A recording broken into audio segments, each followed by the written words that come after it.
Good evening, everybody, and welcome to the June 7th meeting of the Town Board of the Town of Ossining work session and special meeting. Please rise and join me for the Pledge of Allegiance. I pledge allegiance to the flag of the United States of America and to the republic for which it stands, one nation, under God, indivisible, with liberty and justice for all. Thanks, everybody. We have a packed work session tonight, which I am going to discuss shortly. But before I do, I would like to begin with some special recognitions. First up, I would like to invite Mr. Glenn Singella to join me. Glenn reached out to me several months ago and generously volunteered to give the sign at our historic Sparta Cemetery some much-needed attention and refurbishing. Glenn came with phenomenal references from around the Hudson Valley, specifically on the other side of the river. Before we knew it, the sign had been picked up, restored, and delivered back to us in pristine condition. We owe a huge thank you to Glenn for sharing his exceptional talents with our community and personally leaving his mark on our historic markers. His talents are being appreciated far and wide, but we would like to thank him right here in the town of Ossining. We have a special certificate for Glenn. If you wouldn't mind, I'm going to come over here and hand it to you. Thank you very much, Dana. Thank you so much. Recognition of your initiative to assist in the beautification of historic sites in the town of Ossining and throughout New York State, specifically for council restoration work on the historic Sparta Cemetery, New York State historical marker, which brought it back to its original grandeur. Very thoughtful of you. Thank you. We really appreciate it, and you've been doing such great work everywhere. I mean, if you want to mention some of the other spots that you hit, feel free. Love to hear about those. The closest one is actually just across the street, the Union Hotel marker at the corner of Broadway, and there are about 24 throughout Rockland County that I've touched up. I stumbled upon this by accident because I was helping a local resident with removing invasive plants along the old Croton Aqueduct Trail, and knowing that it was going to be 7 trips, I said, well, if I'm up here, why not offer to help with the historical marker restoration as well? And so it was just a nice sense of timing. Do we have the before or just the after? Okay, yeah, so that was before. Okay, wait, we gotta put the camera on the before and after. So I don't know if you got that already, but the before, which is what it looked like when Glenn spotted it on the roadside as he was driving to and from Croton Aqueduct. Understandable after 80 years. Yeah, and then this is the after. Beautiful. We were really appreciative, and it just happened like magic. Hopefully it lasts another 80. Absolutely hope so. So I don't know what you figured out, what your technique is, but it really looks fantastic and really original. So really appreciate it. Good, you all. Thanks so much for coming all the way back up again. If you spot any more signs that you see, let us know. Will do. We'll help you get that Briarcliff one taken care of too. Will do. All Thank right. you. Thanks so much.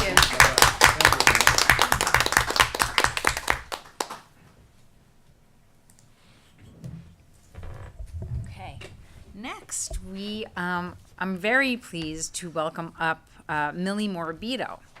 Millie approached the preceding town supervisor last year to pitch her idea of a health and wellness day. And she's been doing so much for the community already. She worked so very hard to organize Ossining's first annual health and wellness day this past May 7th. Is that right? Okay. And even though the weather did not cooperate, we had over 40 vendors at the Ossining Community Center. We're so appreciative of all the time and energy that went into creating this exciting day to focus on keeping all of our residents and visitors in good physical and mental health and highlight some of our local and regional businesses and institutions. We look forward to continue to develop this initiative in the years to come. So Millie, if you would come up.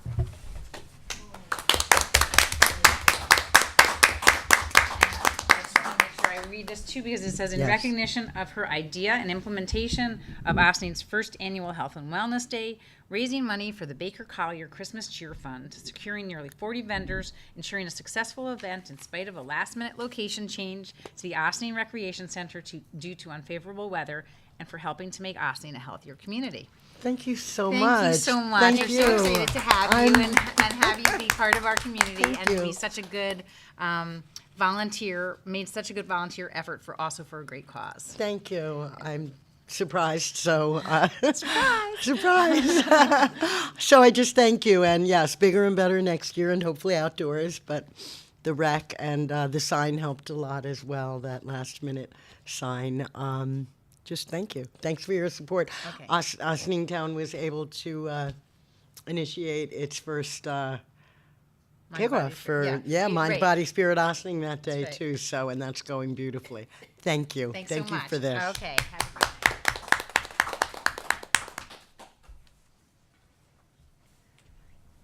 All right. So we have 3 more items on tonight's agenda, beginning with a presentation on the River Knoll proposal, which is a residential development in front of the planning board for the former site of the Stony Lodge Hospital. Glenn Vetchemile is here to share with us some updates to the project plan. After Glenn's presentation, David Stolman, our planning consultant, will be walking us through the revised scoping document for the River Knoll project. Again, this project is in front of the planning board at this time, but given the nature and size of the project and the fact that the town board will ultimately be asked to make some decisions on the site zoning, it is important that we stay in the loop as this development progresses. As an interested party, we will also be able to make comments that the planning board can choose to incorporate into the scoping document. David will stay with us following that to review a proposal that he has submitted to the board to revisit the recommendations from our newly updated comprehensive plan so we can consider how best to implement them. The proposal details next steps to analyze and put the recommendations into place in town code, what it would cost the town board to perform a secret analysis, and to implement the proposed zoning changes. The board will have a chance to discuss the proposal and how we might like to proceed. Finally, we will be proposing a change to the town's fee schedule tied to Chapter 144 of the town code pertaining to peddler's permits. Currently, the town has provisions in our fee schedule to offer annual peddler's permits, but there are no provisions for a daily permit to sell items in the town. With our fireworks and summer concert series coming up, we wanted to approach the board about implementing a fee for a daily permit for these vendors and requiring a license for this type of activity. A special meeting will follow the work session, during which we hope to add a one-day peddler's permit to the town fee schedule, as well as get authorization to sign a contract for the maintenance of our lift station generators.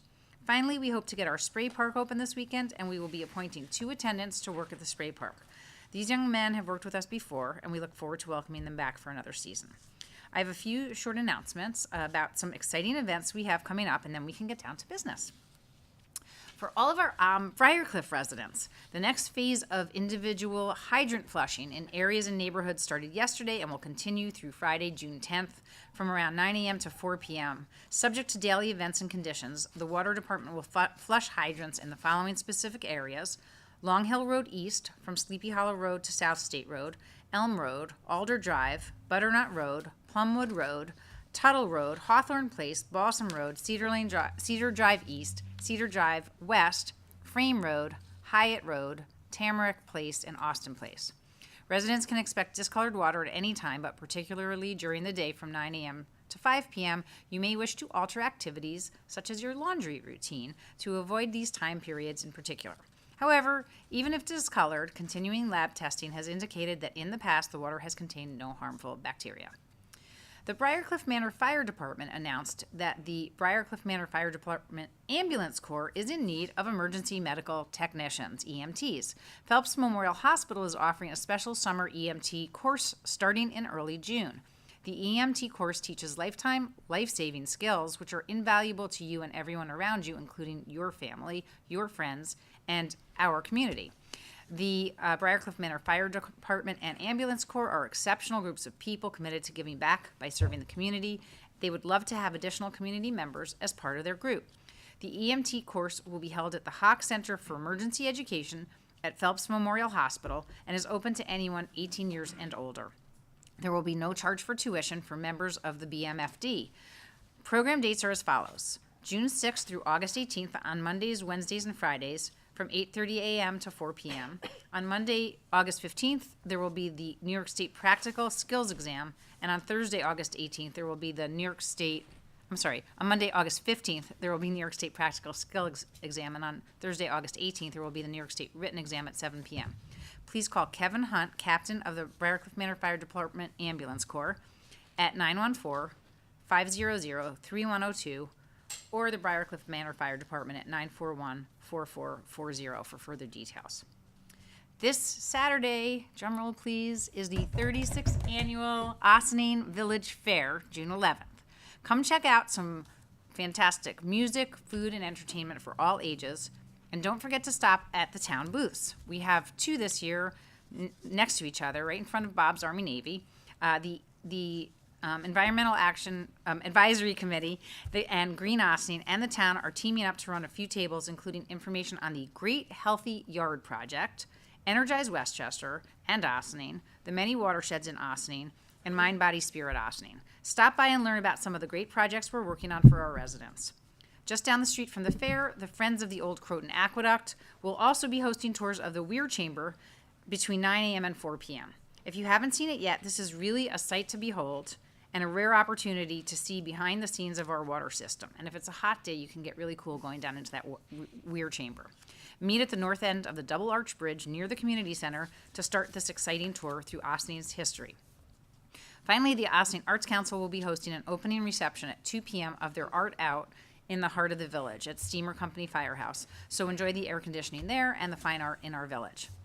The Mind, Body, Spirit Ossining program continues this coming weekend with a Sunday Fun Day session with ICU Fitness's own Enrique Rosario. If you haven't checked out a workout yet with Enrique in our open parks and spaces, this is your chance to try out an incredible program for free. Join us at 9:30 a.m. at Louis Engle Park this Sunday, June 12th. Next Saturday, June 18th, the Friends of the Old Croton Aqueduct will be hosting Invasive Strike Force Volunteer Day along the Old Croton Aqueduct Trail. Come out and join the continuing effort to remove invasive plants from the trail. Thanks, Glenn Sangella, who said he had been doing that. Work alongside the experts and learn as you go. Adults, teens, and supervised children are welcome, and the group will meet at the entrance to the Croton Gorge Unique Area, just north of 124 Quaker Ridge Road in Croton. Special volunteer parking between 124 and 99 Quaker Ridge Road. Snacks, water, tools, and gloves will be provided, but not lunch. You have to bring your own. Make sure to wear sturdy shoes, long pants, a long sleeve shirt, and a hat too. You can register on site or at ptny.wufoo.com/forms/invasive strike force volunteer day. Or visit aqueduct.org for more information. That seems easier. This is a great way to enjoy the outdoors and help protect our watershed and our environment and our beautiful aqueduct trail. The supervisor's office is in the process of researching an exciting grant opportunity for our parks.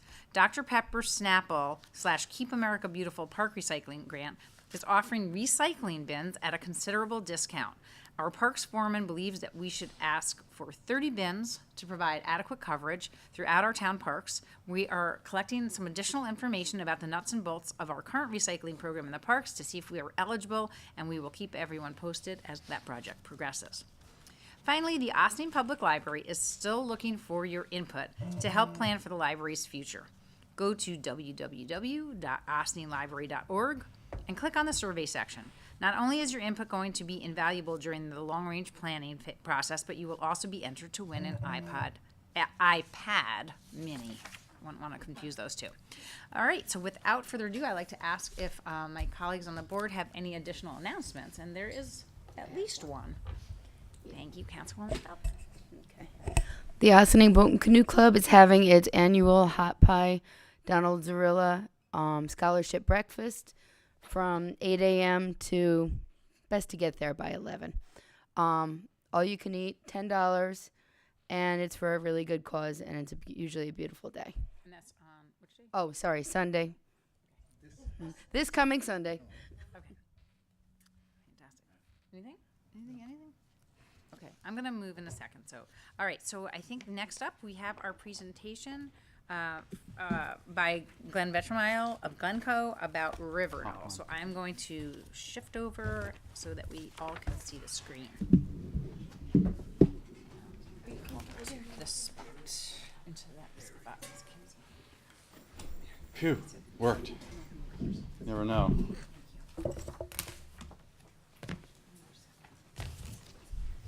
So, I gave a presentation a few months ago to the town board as well as to the planning board, and a number of significant changes have been made to the overall plan. In the interim, I've had the benefit of taking all of the board members out in groups of 2 to walk the site, as well as the planning board. We staked out the footprint of the building so that the members could understand where the building sits, proposed to be sitting, and then better understand the open space that we are going to maintain. So this is a presentation I've given you past. It's been highly edited. It's a little on the long side, so I hope you'll indulge me. So anyway, so I just click on the, If you go up to slideshow all the way at the top there, to the left, and up, to the right, and up. right, okay, There you go. And all the way at the left from beginning. okay. We're at the beginning, okay. And then to advance? Just left click. Left click, okay. So this is an early concept study. The building will actually be 3 stories, not 4, and it's going to be in an Adirondack style, which I'll show you later on in the presentation. So we view this site as unusual and rare because of its size and its beauty, and it has not gone unnoticed by myself and our architects. And for me professionally, it's a rare opportunity to do something very special. A little about me. You all know me at this point in time, so I'm not going to dwell on that. This is a building that's finishing up in the town of Tuckahoe that I developed. It's a 108-unit luxury rental. It's getting rave reviews from the mayor and the people in the town. We used a variety of materials and brick types to break down the mass and give it interest. So a little background on the hospital itself to give a point of reference to how we end up where we are today. It was built, property was acquired in 1862. It was originally 62 acres of farmland, and over the years parcels were sold off to builders who built the homes that surround it. While it operated, the site has been groomed, trees planted, so it's very different than when it was originally a farmland. And there's only a very small amount of wetland that sits adjacent to Narragansett Avenue that will remain untouched by the development. And that wetland sits right about there. So these are the buildings as they exist today. There's the main building you see from the road, and then a variety of other buildings that were used for the hospital, and then support staff, etc., in the south edge. This is Croton Dam Road. This is the main building, the back side of it. It's been highly modified over the years. This is the east elevation, the front entrance portico, and then this is the building that sits along the north edge of the property, the back side of it that the neighbors see. This is, again, another view looking at it from the other, looking east. More of the buildings, they're in disrepair. And all of these buildings will be raised. The building operated since 1927, and the last year its full operation was 2011. There were 3 shifts, one in the morning, one dinner time, and one late at night. And it averaged about 200 full-time and part-time employees, 61 beds, plus 4 doctors and several social workers worked there. And then in addition to the patients and resident, there were inpatients, there were also outpatients that came at different points of time during the day, 7 days a week. Taxes paid while it was operative were $230,000. Today it's less than $100,000 as it's really inoperative and defunct. Not said very much was what it did contribute to the local economy. It used 64 vendors and services locally, banking, and also the employees frequently shopped at the stores and restaurants. This was provided to me by the management of Stony Lodge, but give some indication of the traffic that it created. The staff coming in at 3 shifts, delivery trucks, ambulances at all different times during the day, the outpatients visiting families, and so forth.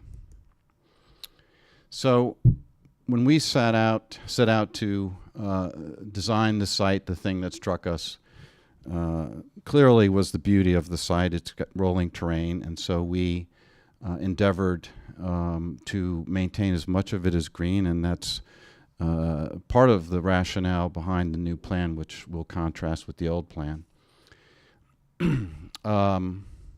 The front meadow along Croton Dam Road is many acres in size that we will preserve, and it's about a quarter of a mile long. Similarly, on the eastern side of the property, and First and Second and Third Avenues, we have a very large several acre meadow, which I'll show you in an image momentarily. At the south end of the site, another green buffer, and then at the north end of the site, another green buffer. The buildings will all, and I told my architects, must be lower than the existing hospital, and we are maintaining only one access point from Croton Dam Road. The access point has very good sight lines, both north and south. And we are installing state-of-the-art stormwater because many of the residents, particularly those at the south end, have flooding caused by runoff from the site. That'll all be rectified. Okay. How do I do this thing? I'll click again. So this is similar. I'm not going to repeat myself here. So this is the front meadow along Croton Dam Road. That all stays as permanent open space, preserved. This is looking at it north. This is another view from the entrance point. Another view. And then this is the east meadow off Pershing Avenue. It's going to be 5 acres preserved. The meadow that is off of Narragansett, the east meadow. And then the northern end of the east meadow where people toboggan currently. And the siting at the top of the property has oblique views up towards Maryknoll and then amazing views out towards the Hudson. So I'm going to skip this slide. This is this is the old plan. It was 4 buildings.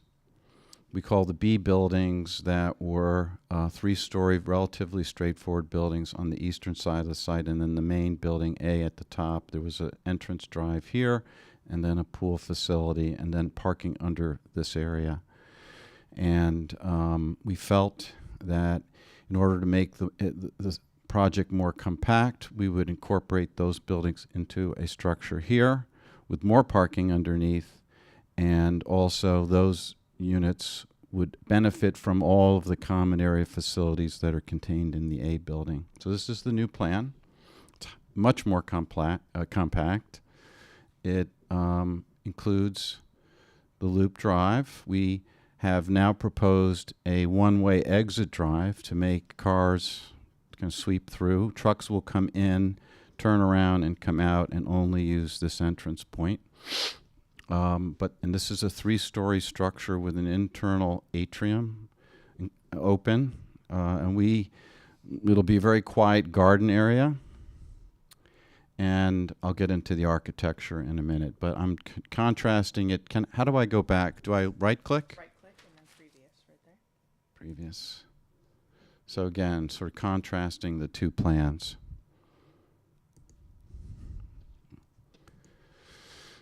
This is an overlay of the early plan, with the bright green being the existing buildings of the hospital that were turned into green space. The next slide is the new plan, showing what areas will become green that are currently hard surfaces. So all of this area at the south end is all open space. And then we create a major green buffer here, and as you can see, all of this area here will be green, and as will the front meadow. This is the old section of the older plan. It showed these are the B buildings. Oops, excuse me, backspace. Those go away. Those units are now incorporated up here. The dotted line is the height of the existing hospital, which was a criteria to stay beneath it. Underground parking in the prior plan. The new plan, we have two sections now. We have one that is north-south. You have a little idea of here. This is Croton Dam Road, and the section is slicing through here. Croton Dam Road being right here. The front meadow, the stand of trees that exists here that will stay untouched, and then sitting up on top.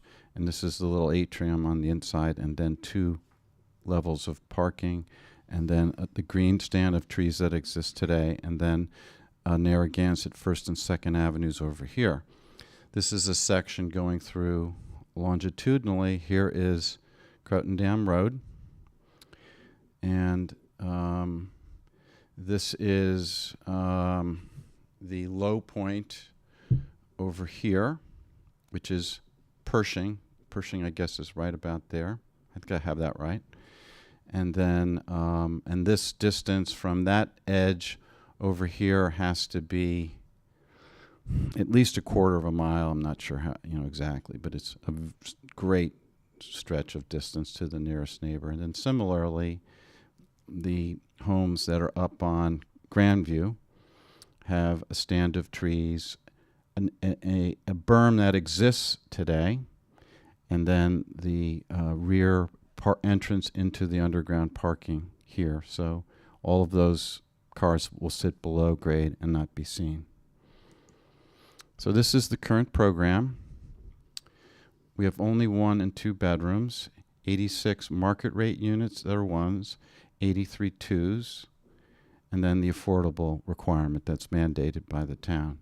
Underground parking has increased from the old plan. There's more than 1 space per unit underground, and then there are surface parking spaces. This project will be highly overparked.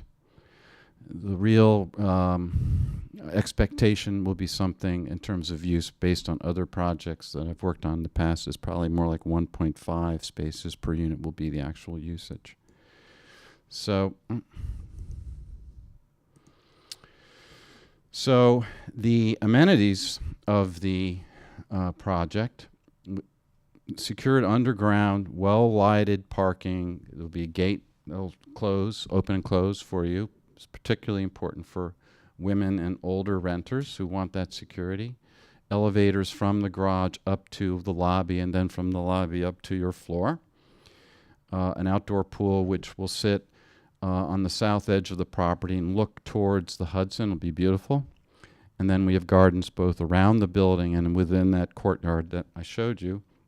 A very large fitness center with an adjoining yoga studio which will have scheduled classes.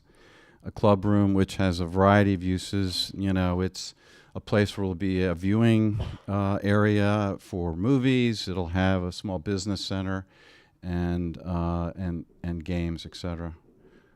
And then we're going to have a dog spa, which comes in a variety of iterations, so we're still trying to figure it out, but we know that because of where it's located and the profile of the renter that we expect that many of them will have dogs and will like this project, particularly because it has dogs. So we will have something where you can drop your dog off in the morning. It will be taken care of. It'll be anything you want done to the dog.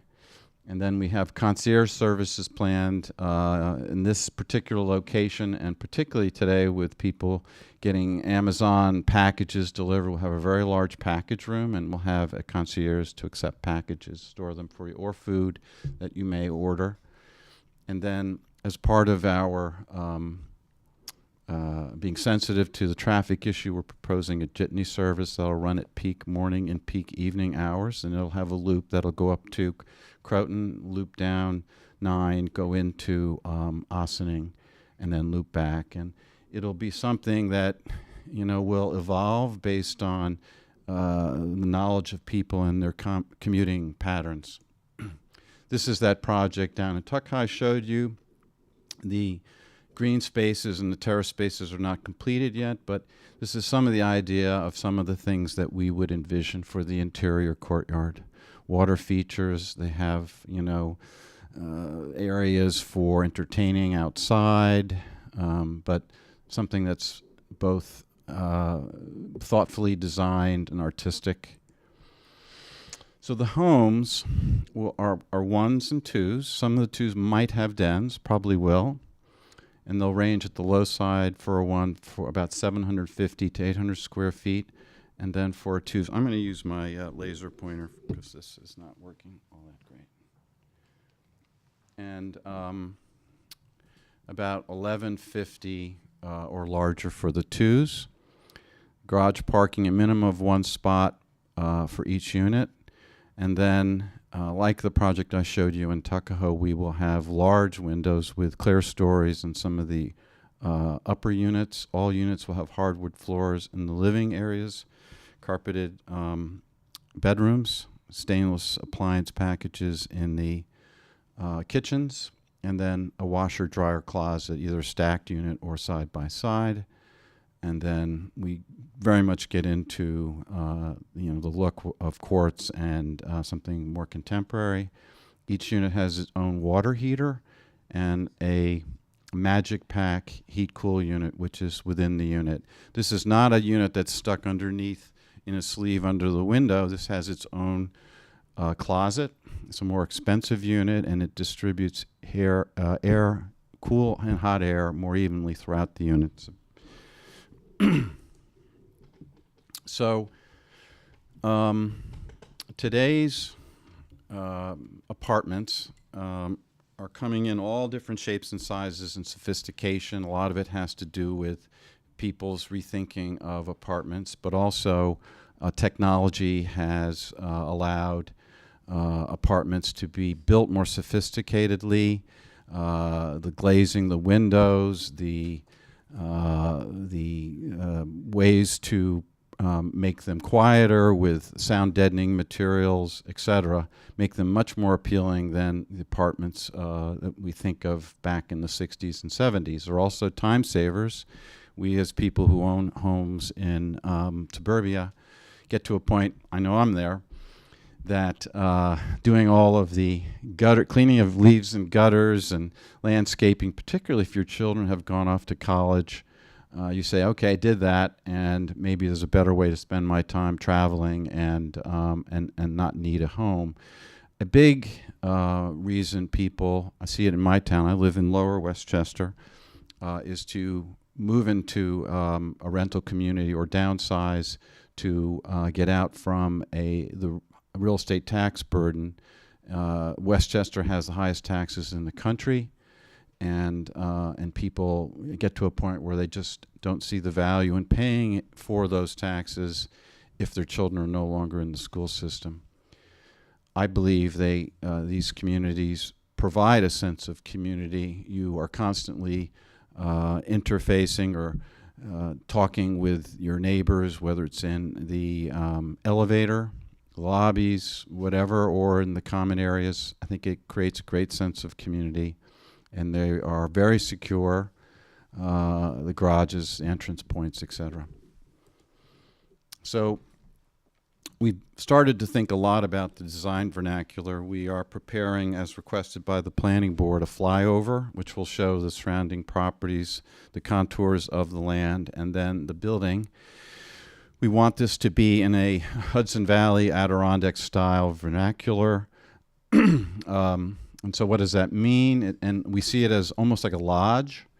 It will have steep overhangs, forward-facing gables, lights that have interesting design patterns, windows, and then the coloration will be more neutral tones and with stone accents.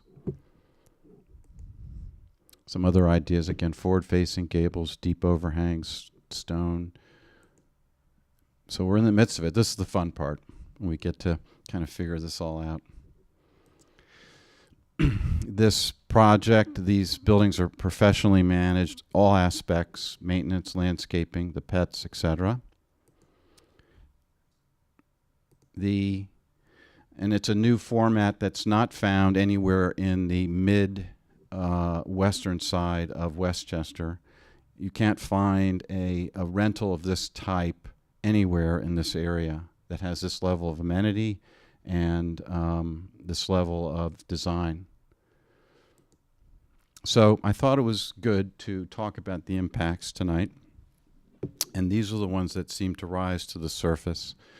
The impact to the schools, the density, traffic, stormwater, and what is the visual impact. So in the EAF that we've submitted that's now being converted to an EIS, we have a whole table, several tables of what is the expected school children generation. We, last year, a year ago, began a long discussion with the school district and the school administration on what would be the likely outcome. And we analyzed it 4 different ways. In the first instance, we looked at the Avalon in Ossining, which is the most recent modern rental project, and we were provided its school children generation by the administration.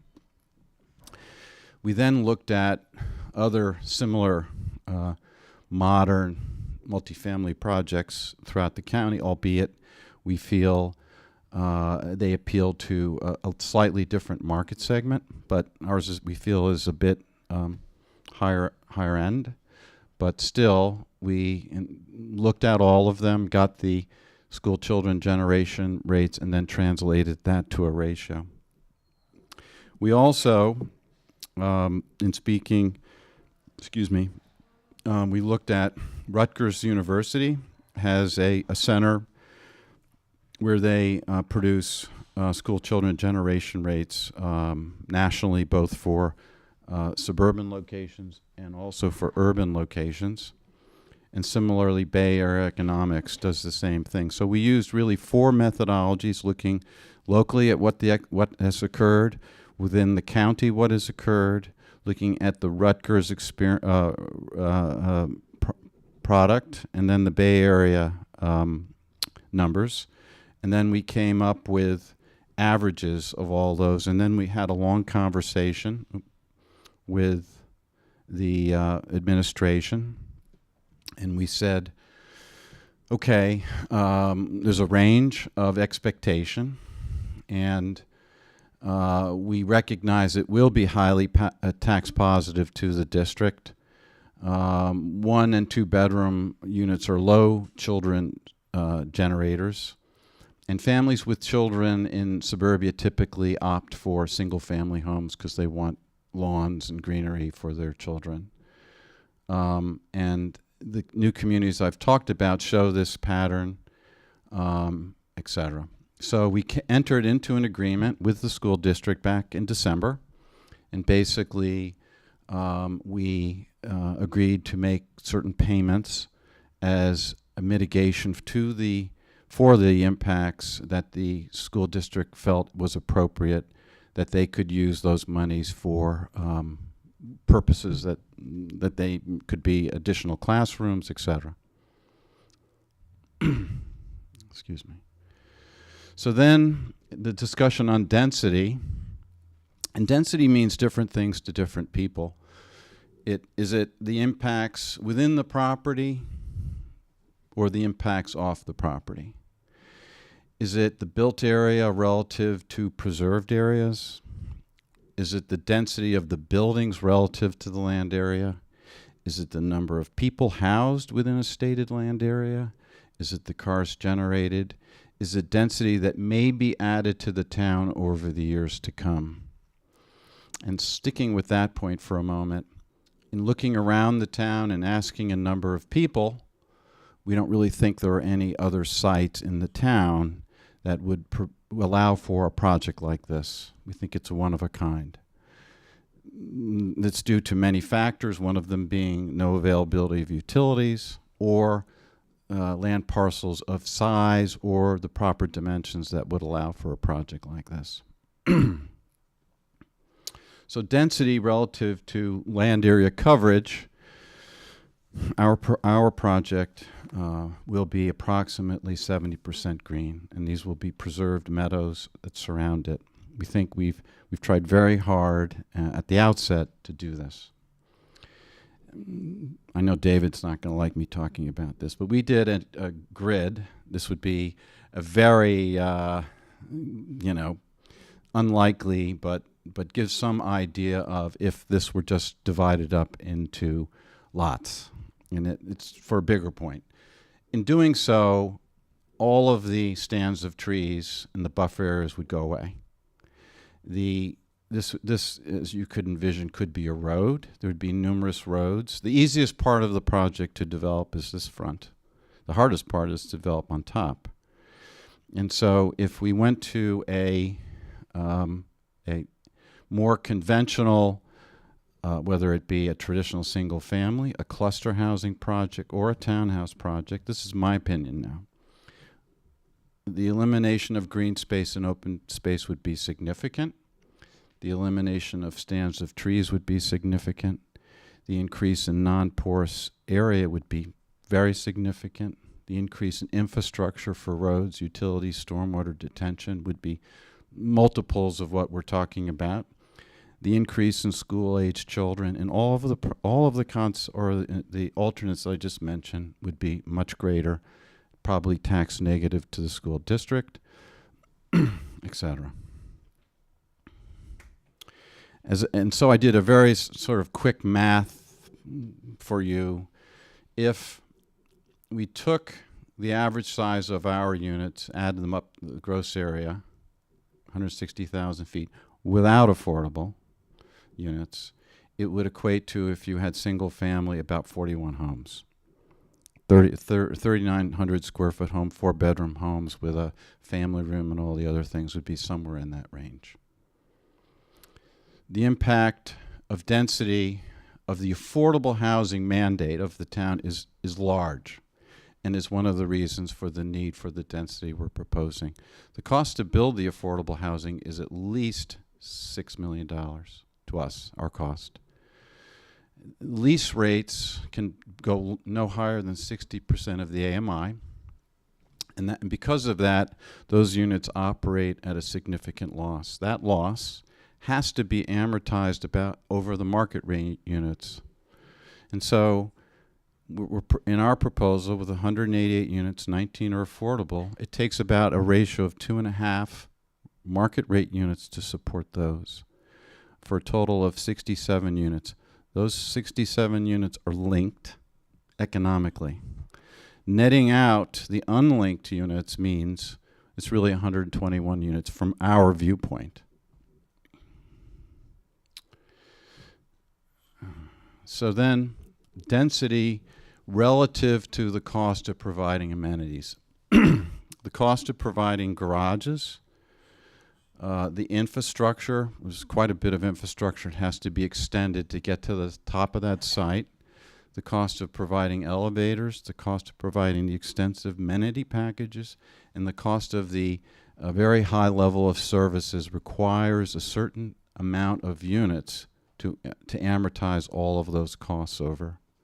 When you start reducing the number of units, the services that you provide have to be reduced, and fewer services affect the perception of the building, luxury versus something that might be more moderate. And when you start talking about a more moderate offering, it translates to less rent and therefore less ability to amortize it. So then I wanted to get into traffic. We, in the EAF, which is now becoming EIS, we looked at 4 intersections near and around the project. And these were discussed with Clark's office and agreed to that these would be the intersections that are likely to be reviewed. The top 5 are not signalized. The bottom one, the intersection with Croton Dam and 9A, is of course signalized. And then our traffic engineers went out and looked at the peak impact during these peak hours, morning and evening. We did this after Labor Day when school was in session. So we looked at the peak AM experience and the peak PM experience, and these are the various experiences here. So in the peak AM hour, there'll be a net increase of 45 cars, which is about 1 car every minute and a half-ish, maybe minute 20 seconds. So, 180 seconds, you'll get a new car going out. And then similarly at night, the peak addition will be 61 cars, about 1 new car every minute.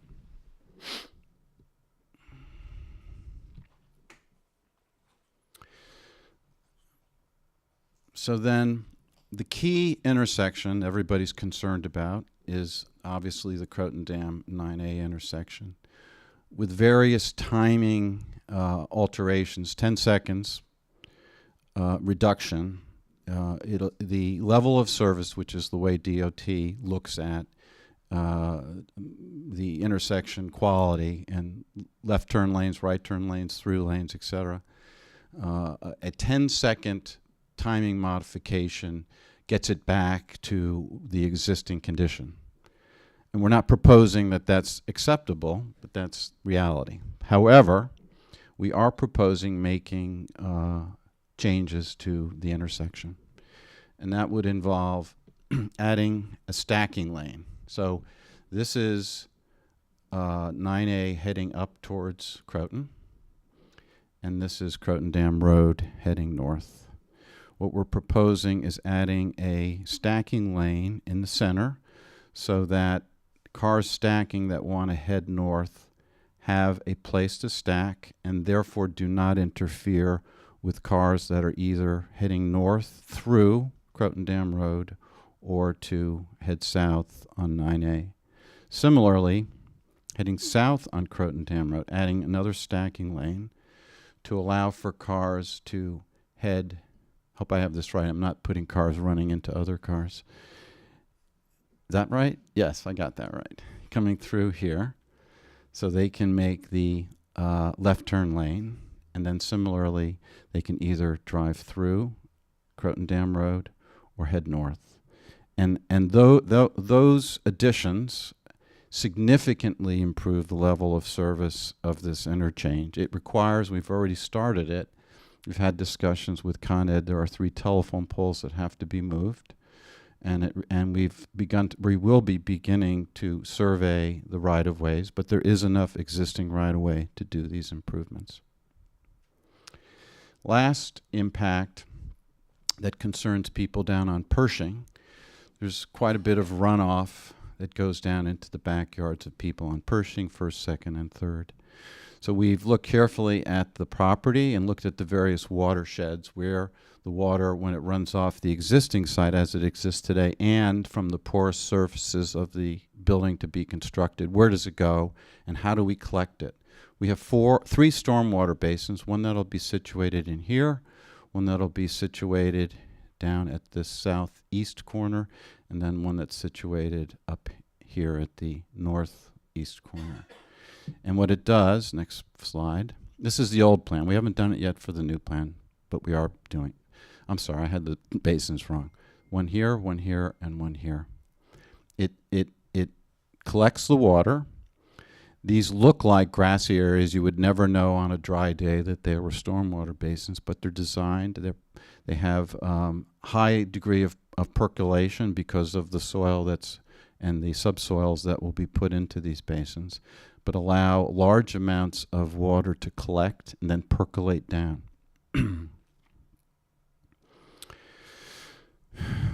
More of the same. And that's it. Can I ask any questions you'd like me to answer? I'm going to invite 25? Uh-oh.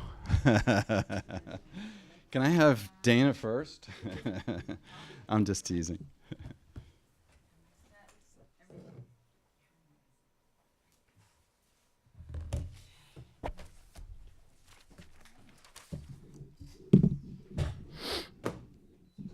You want to leave it on, or you want me to sit down? Oh, yeah. Okay. No, I don't want you, no, I was saying yes to sitting down. If you want to come sit down, that's fine. Sit down? Yeah. You want to leave it on? Okay, Well, we might want to refer to some, oh, we don't have to leave it on now. okay, I'll sit down. Here? sure. On, off, on, off. Off for now, and if we need, we'll turn it back on. Okay? You want options? Okay. Okay, so thank you so much for that presentation. Does seem like there were some changes, although I think the last time you presented to us, wasn't it already in the form of? Handed you while we were doing the walkthrough, because the Okay, staking out of the was the new plan. got it. Yeah, I Okay. haven't seen that. Okay, so right, this is the first time we've seen pretty pictures, and you know that you have addressed a number of things in your presentation that have certainly been questions that we've been hearing from the community. So now I just would like to have an opportunity for all of our council members to address any questions to you at this time.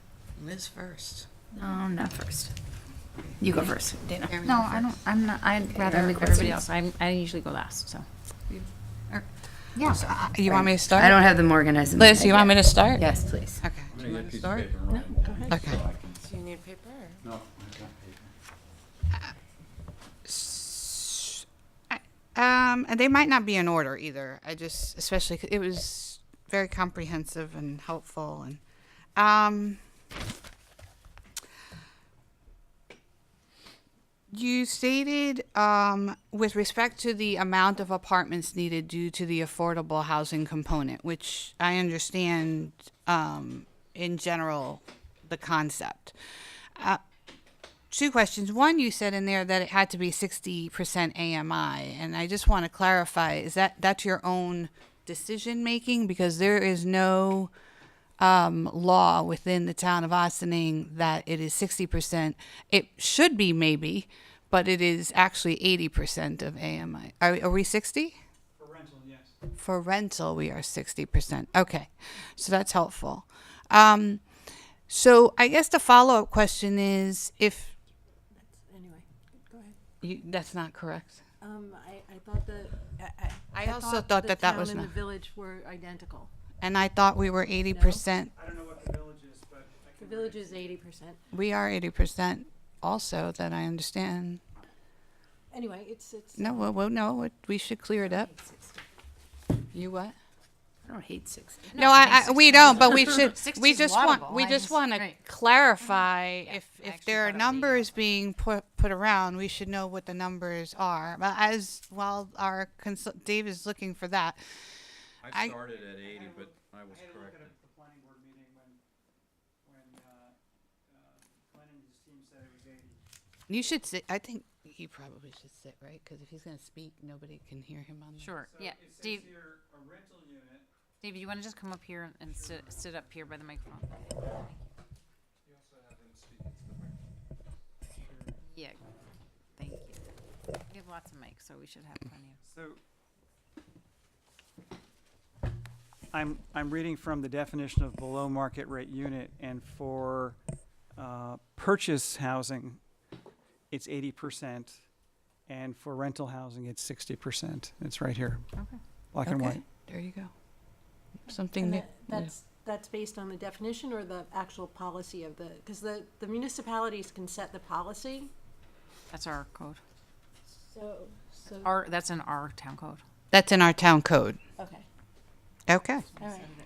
Yeah, the town board at the time, when it enacted this back in 2007, and then it was amended in Well, that's 2000. good to know. I thought it was. 11. I thought it was the same policy as the village. I think originally it was 80% across the board, but now it's Good. 80% and 60%. Okay, that's Thank you. helpful.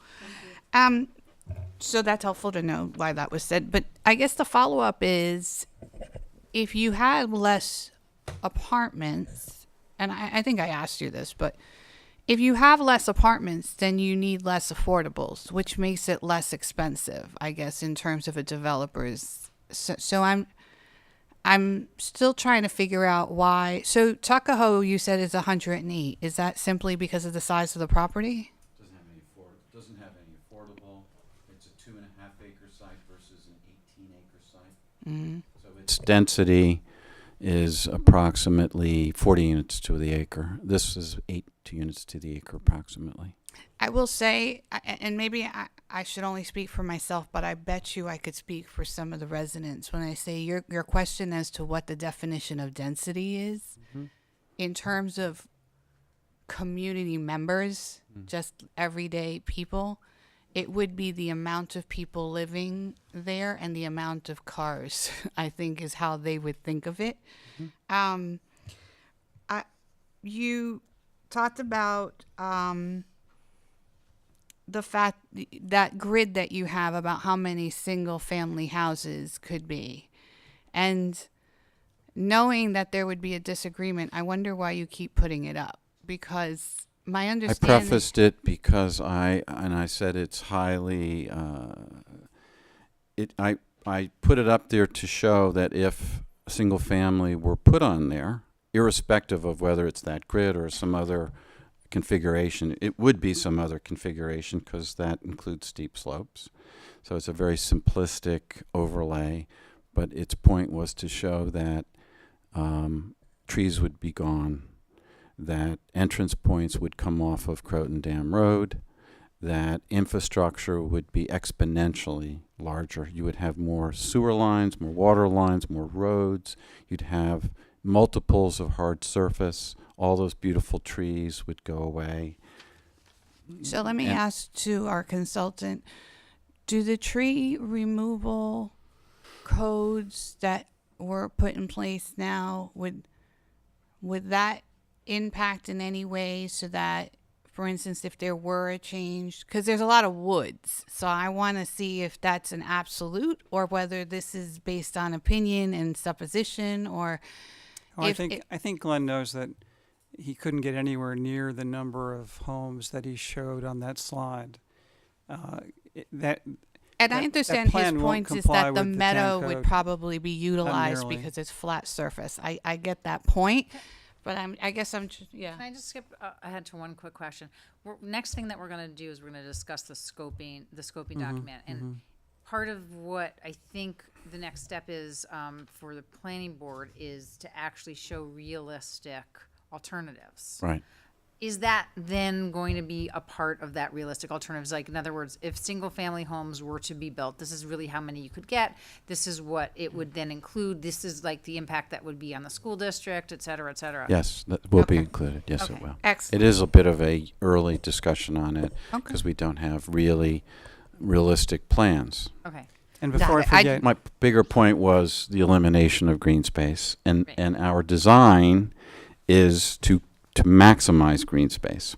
And we Understood. believe, and I said it in my presentation, that all of the alternatives will reduce green space significantly and will add more porous areas, non-porous areas, and will add considerably more infrastructure. Yeah, Absolutely. Understood. So again, and then in that scoping document, when you evaluate a realistic alternative, just again to get to your point, if you were to say instead of how many single family homes were in that grid? 40. It was 41. 40, 41, 40-ish. So just say it were 30 for just say. Would that then also take into, and you said, we remove this many trees, it would cause this many trees. Would it take into account in the next phase of this EIS that you're working on? Would it then take into account our wetland steep slopes and Yes. tree ordinances? So you wouldn't be able to just remove trees because Well, they're there. I'm just asking the question. So you may end up still being able to remove many, many, many, many, many more trees than you're proposing in yours. But I just want to make sure that it's realistic with regard to all of our new ordinances. that we will try to make them as realistic as possible. Okay. Okay. I have to say, preface all of this discussion on alternatives it's, I think, a helpful exercise for the planning board and the town board to understand what possibly could be done there. We are a contract vendee with the land seller. We have a long-term contract, but the land seller has different ideas as to what he would do with the property that are not included in the alternatives. It would be something very different. It would be. So to some degree, this exercise, while I think it's useful to understand what could be, there's a piece of reality that is not part of this discussion that has to be really thought in the back of people's minds too as we go through this process. I'm not one for speaking in code. So I'm not speaking. no, I know, but it's not clear. So I just like to be clear. So I understand part of this, but let me ask a question to Dave. At the end of the day, this piece of property is zoned for R15 with a conditional use or a variance. What is the thing that allowed there to be a medical facility or hospital, or I don't know what the specific correct verbiage is for what Stony Lodge was, but what is it that allowed that use? Maybe our attorney wants to. I don't know. Everybody's looking at each other. I have a feeling that the Stony Lodge Hospital is a pre-existing. Definitely a pre-existing. Right. Okay. Absolutely. 1927 or something? Yeah, it was bought back in the 1800s, so there were no zoning laws in Ossining at the time. So just to be clear on our abilities, the ability is for us to either allow a change allow a change in the zoning or keep the change in the zoning, which is R15. I should mention that in the residential zoning districts, by special permit, there's a use schools and educational institutions, philanthropic, eleemosynary, or religious institutions, hospitals, nursing, and rest homes. So there's a use that you can obtain by special permit from the Zoning Board of Appeals. My guess is that never occurred because the use pre-exists this legislation. So what you're saying is, in the worlds of alternatives, there could be where somebody could go to the Zoning Board of Appeals for a special use permit for something in that category, in those categories. And it is up to the Zoning Board of Appeals whether to allow that use or not. Correct. Is there anything that guides them on that? Sure. Yes. Codes. Yes. Okay. And the codes say? Well, by characterizing something as a special use permit, there's already been an underlying determination that it is a use that's cohesive with the character of the neighborhood. There's provisions in the code. There's general special use permit provisions, and then there's also for specific uses generally. I would have to look for those particular uses, but maybe Davis can speak to that. But generally, that's what guides whether and under what conditions the special use permit would be granted.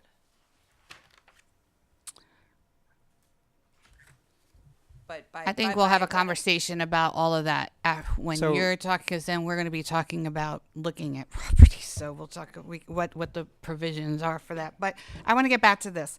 You talked about Route 134, which Croton Dam, which Yes. kind of Kitchewan 134, and you talked about opening it up for lanes so that if there was more traffic, that could accommodate. And you also talked about adding a lane. Yes. yes, and you also talked about the potential for a signal change in time. So my question to you is, you have gone to the Department of Transportation of the state and discussed this with them? No. Okay, so have you on previous projects gone to the Department of State and spoken to them in other projects about changing? Many times over the years. Many times. Have you spoken to State, them about counties. 134? Because we have particular No, I know. fun things with 134. I'm sure I've experienced it. Just one comment. Oh. I don't mean to curtail the discussion at all tonight. So just let me make the comment, and then you go about your business. By virtue of Glenn's presentation, we're kind of short-circuiting the process. We're at the beginning of the environmental impact statement process. I know. And All of this is going to be between two covers of an EIS with maybe a variety of appendices. I completely understand that, but there aren't that many times where this is going to be discussed at a board meeting. And so there is a population that's watching this that may or not have the ability to watch a planning board meeting. They may or may never see an EIS. And so this is Point well taken. this is the Just wanted point. you to know. I get it, but I only have 4. I'm almost done. All right, I just want to ask one about the timing of the light while we're on that subject. You said an adjustment of 10 seconds. In what direction? Where did you want to shorten the length of time? Coming from Well, it's this it's north? heading towards the intersection, so it would shorten. This is if no improvements were made. Okay. Okay, so if no improvements were made, adding the lanes, that a 10-second reduction in the intervals would bring back the level of service to what exists today. Reduction. I'm so confused. In every Where? direction? Well, we're going to say I think you're saying on On- 134, on Croton Dam Road Yes. to 134, Correct. crossing 9A. Correct. Right, Correct. not on 9A. So then, of course, that impacts 9A traffic at that. I was gonna say So- my Does. my point. Yes. My point to. But the level of service on that north-south section doesn't change. Okay, so my point to the DOT issues is that speaking to DOT about changing times on Route 9A is not something that's going to go very far for the particular reason of right now they are looking at the 9A corridor. And impacting traffic on 9A is not something that's going to be easily done, as 9A is already an over-impacted road. DOT will tell you that. And so I'm just highlighting some of the things that could be difficult, because traffic signals on anything that impacts 9A and widening roads on state roads that also impact that area is very sensitive, I think, in terms of that. Can I just bounce to David for a second? Yeah. Just on the issue of DOT, because I'm not exactly clear on how that comes about. And maybe, Glenn, you said you've had a lot of experience before with DOT. I know, Councilwoman Jeffrey and I both have had been working, with Assembly and Senate with DOT on the 9A corridor for a long time. So I think we're particularly sensitive to this issue. And I'm just wondering, how does that come? Where in the process, in the DIS, in the EIS process, does this come up where we know if this is realistic, like this, that a proposal from a developer to make a change to a state road will be considered and is realistic? Like, how do we determine Well, that in the this process? proposal is going to be included in the draft environmental impact statement, and all of the involved agencies. We've added the DOT as one of the involved agencies. All of the involved agencies, including the DOT, are going to get a copy of the DEIS, and we're going to ask them to comment on the DEIS. Okay, that's the piece I wasn't sure of. Okay. Perfect. Do you have two more? We are in the process, though, of putting together the information needed to meet with them. Great. And we had in our minds to near term meet with them and go through this issue. Okay. I do have 2 more. Good. One is,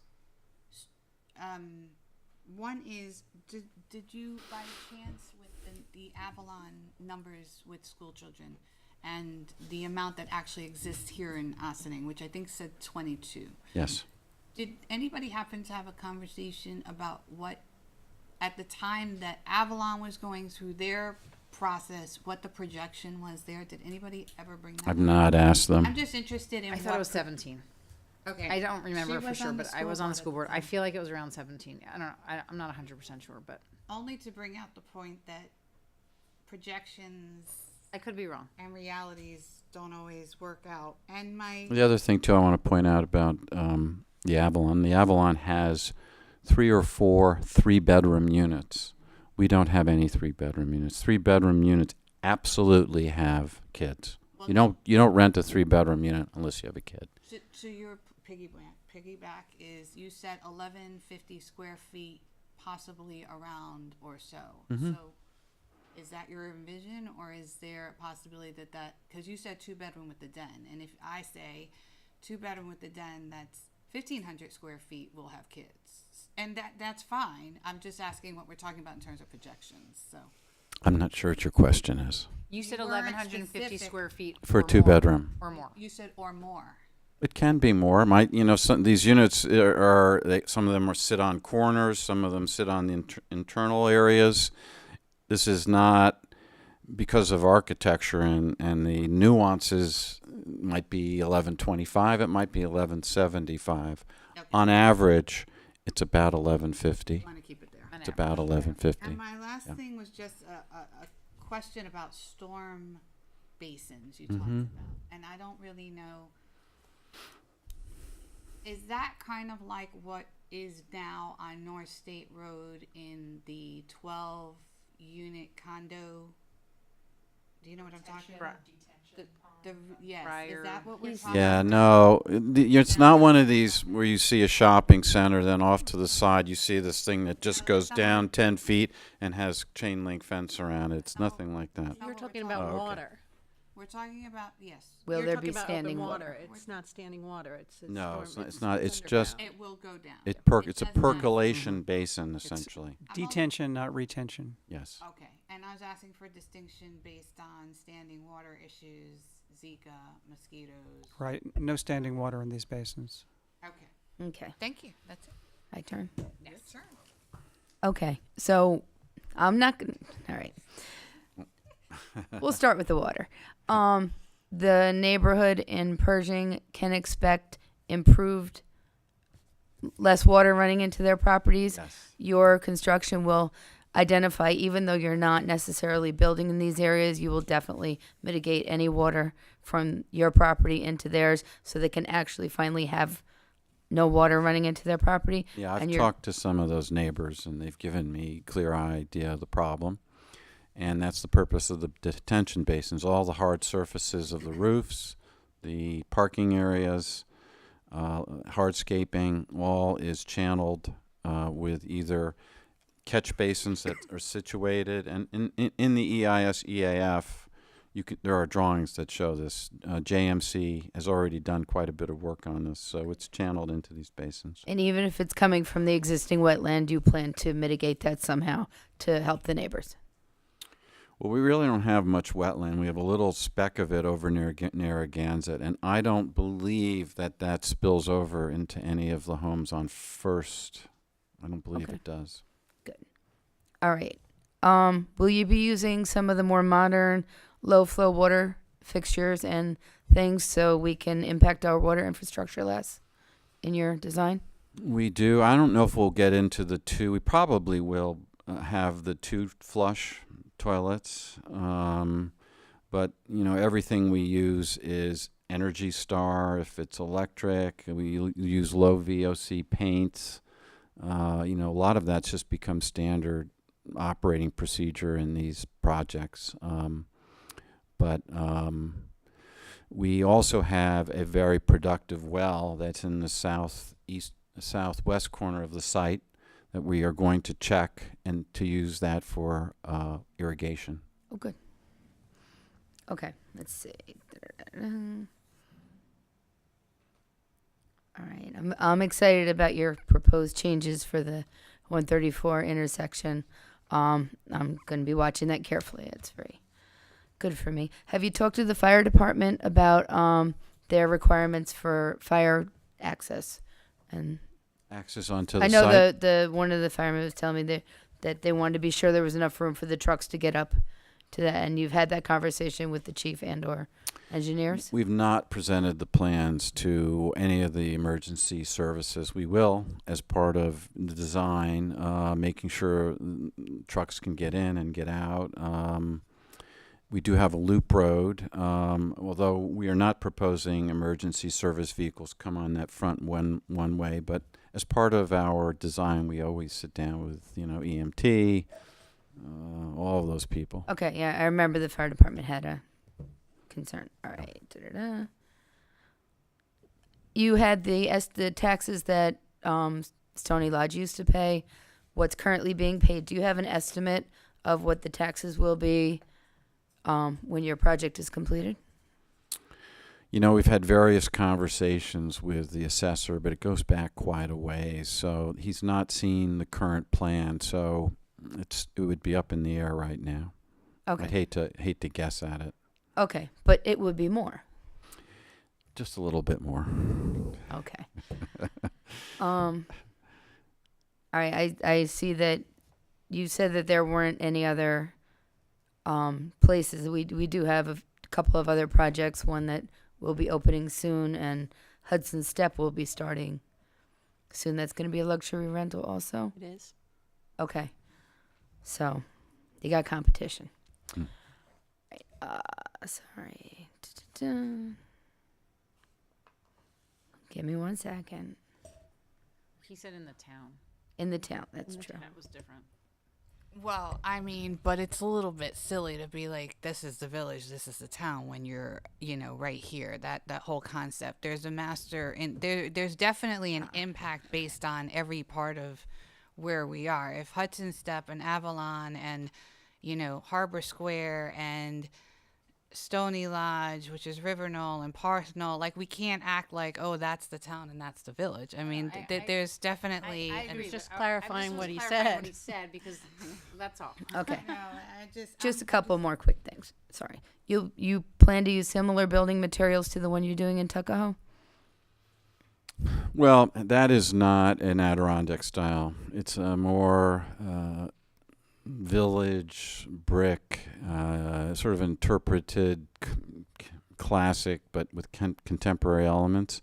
Things like the taller windows with clear story windows above them, divided lights in the windows. We will probably not use brick. We'll use stone veneer. That's all. A lot of it's brick.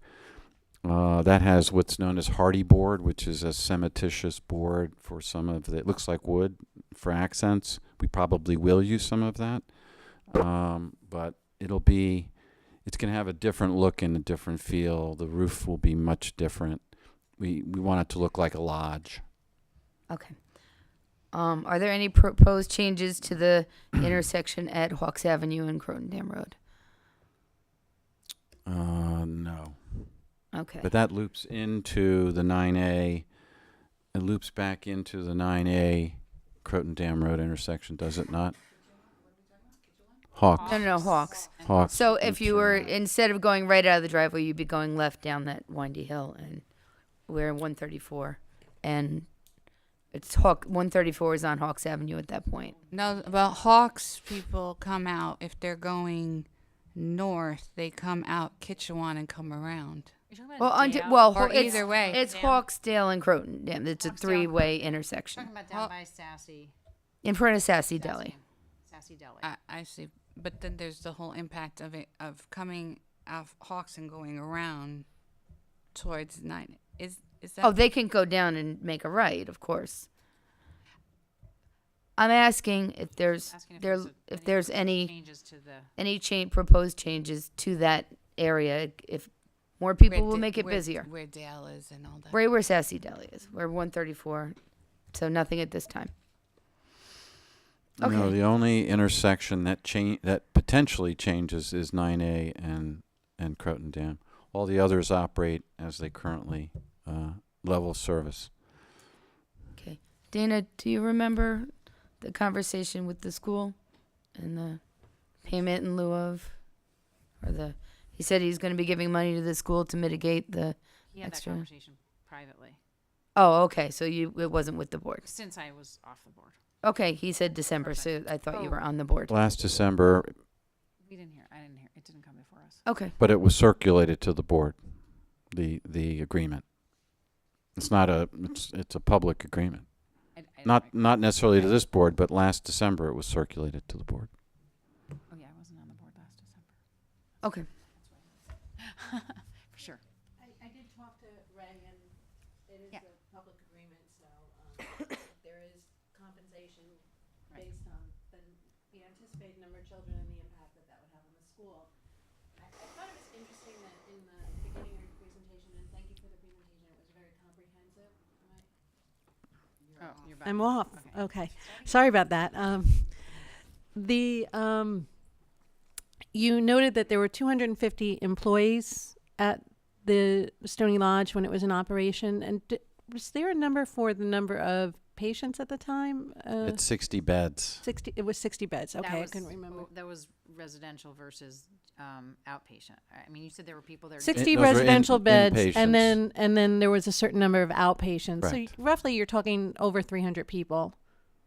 Yes. Oh, yes. So, I just think that's an important thing to note, because we think of that as being an abandoned space, or but historically, there's always been traffic out of that space, and there's always, if you're having 188 units, you're talking about maybe more than 300 people, but it's a comparable number of people using the site in terms of, to Kim's point earlier, Councilwoman Jeffrey's point earlier, that there's, density is the number of people. So to a certain extent, if I understand correctly, there is a precedent for some density, even though it's not totally residential, but there is sort of Yes. a precedent for that. And I Yes. think that's important for me to sort of understand and get my head around it when we're talking about other options as well. And it had, again, 3 shifts. It had a morning shift, an early evening shift, and a late evening shift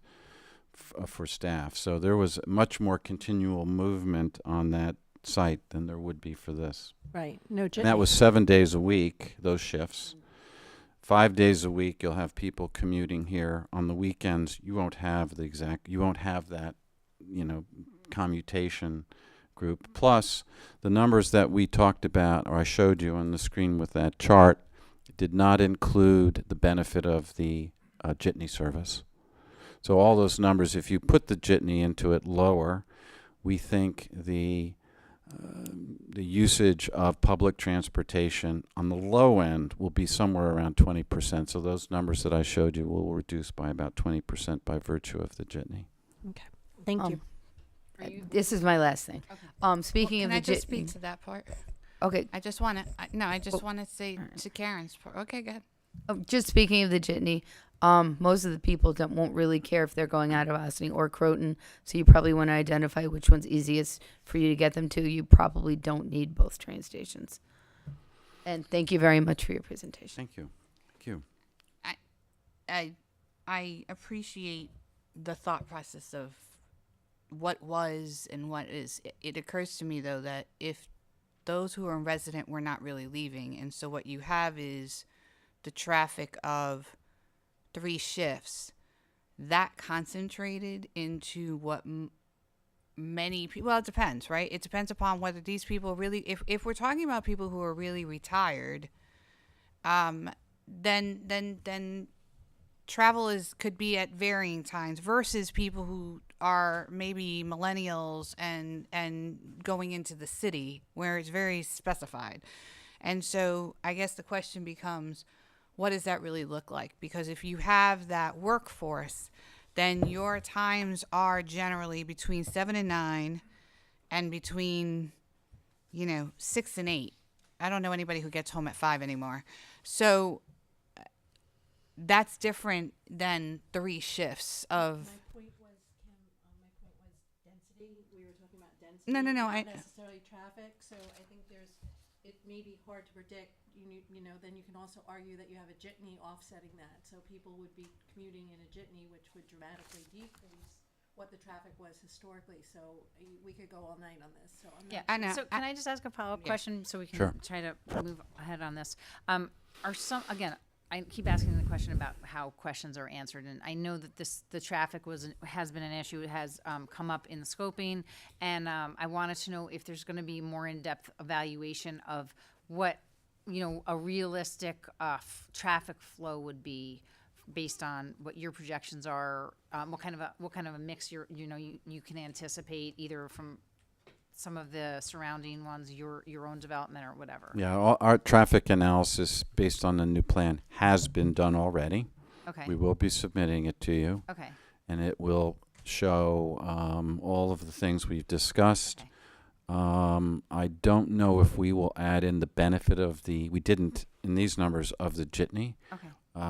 We may as an alternative, but the level of services of all the key interchanges, and it shows where the level of service is, whether it's a southbound lane or a left turn lane or a through lane. It shows it's very detailed. And There are about 2.5 pages in the scope devoted to how to do the study. Great.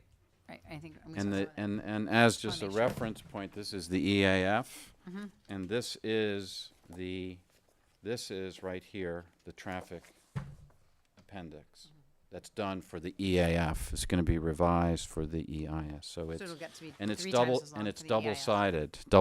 So it's How about the 200 pages. Okay.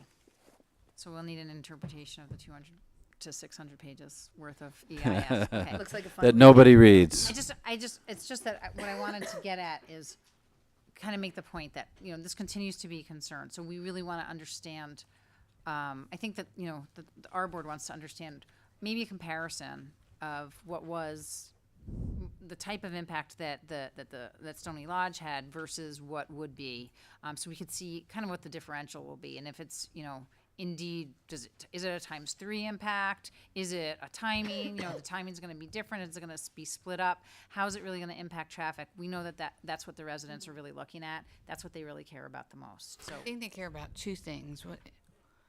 One is absolutely that, and the other is this concept of having something that's so different, and that's it's a hurdle. And I respect everything that you're doing, and I appreciate it, and I think your presentation was great, and I think it looks very attractive. But there's still this question at this point in time as to whether that is something that should be there, and that's a conversation. And that continues to be before the planning board. And as an interested party, if we have, particular questions that kind of get at that, that's the best way, I think, for us to kind of impact whatever the ultimate development is that, that the planning board is going to make a decision and pass on, or we decide that we're going to vote on. We want to make sure that it takes into consideration some of the aesthetics that you kind of highlighted, what the community pushback might be, trying to anticipate that in advance so that we're we have a solid feeling that we are representing the community well. Right. And I've met with many of the neighbors at this point in time, those for and those with questions. The question that always rises to the surface is traffic, understandably. And that's why even with the timing changes where we could get it back to the level of service, we feel that it's to better the situation where the level of service improves at 9A, which it will with those through changes. We felt that would be our offer to those people.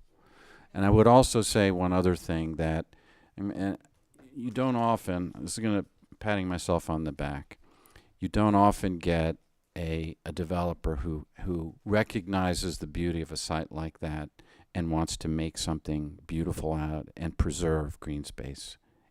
Not every developer looks at it that way. Some people look at it in a dollar-cents basis only. I'm not. I see that it could be something very special. So I just have, first of all, Councilman, do you have some questions? Yeah. It's not a question so much as it seems like everybody is stuck on roads here, and supposing that DOT don't give you this, the new lane, does that mean the project is scrapped? I'm just it just seems like it's one thing that we're asking, and that seems to be about the roads more or less. And I just don't, that life is going on all these years with the road as is. Now you add, and they're adding houses everywhere, so that's not it's not like that's something that we're not experiencing already. So the only thing I want to know is, if this, I'm from what I'm looking at, what I can see is the plans are just that, plans, and things do go wrong. Now, I'm not saying that all of this, what he presented tonight, which was nice. It was a beautiful presentation, but I'm just looking at it, listening to all of the questions, and some of them just don't seem realistic to me, and that's my opinion. And that could be because I've worked in construction, and I know that you don't just because it's on the paper doesn't mean that that's how it's going to be out there at the at the end of what you're doing. And so I'm just listening and agreeing and not agreeing with some of it. But that's all I'm going to say on this now. The plans, will go ahead, David. Northern, do you want sort of an answer to that, or was that a rhetorical question? No, I somewhat of an answer would be nice. Well, what we're trying to do is as part of this process, this seeker process, is to assess environmental impact. Mm-hmm. And if the DOT says those lanes can't go in, then there'll be more adverse environmental impact than otherwise. So that's what we're trying to get our hands around right now. And then ultimately that'll go into the decision-making process, your decision-making process. As well as the planning board's decision making. Well, the planning board is going to come out with a finding statement eventually, and they could conceivably conclude, and this is very theoretical, that if those lanes can't be put in, there will be significant adverse environmental impact with respect to traffic. They could conclude that conceivably, theoretically. Ultimately, it's going to be your decision as the legislative body as to whether 188 units on this property is reasonable or not, and that would be one of the things you would consider. The other, But- go ahead. Sorry, but just because it is a coordinated review, that's why it's important for you guys to be involved in the seekers process starting now and going all the way through, because to the extent you will have decision-making authority at the end, the coordinated review will bind the board. So that's, what's in the finding statement is the seeker review for every involved agency that's going to be issuing permits.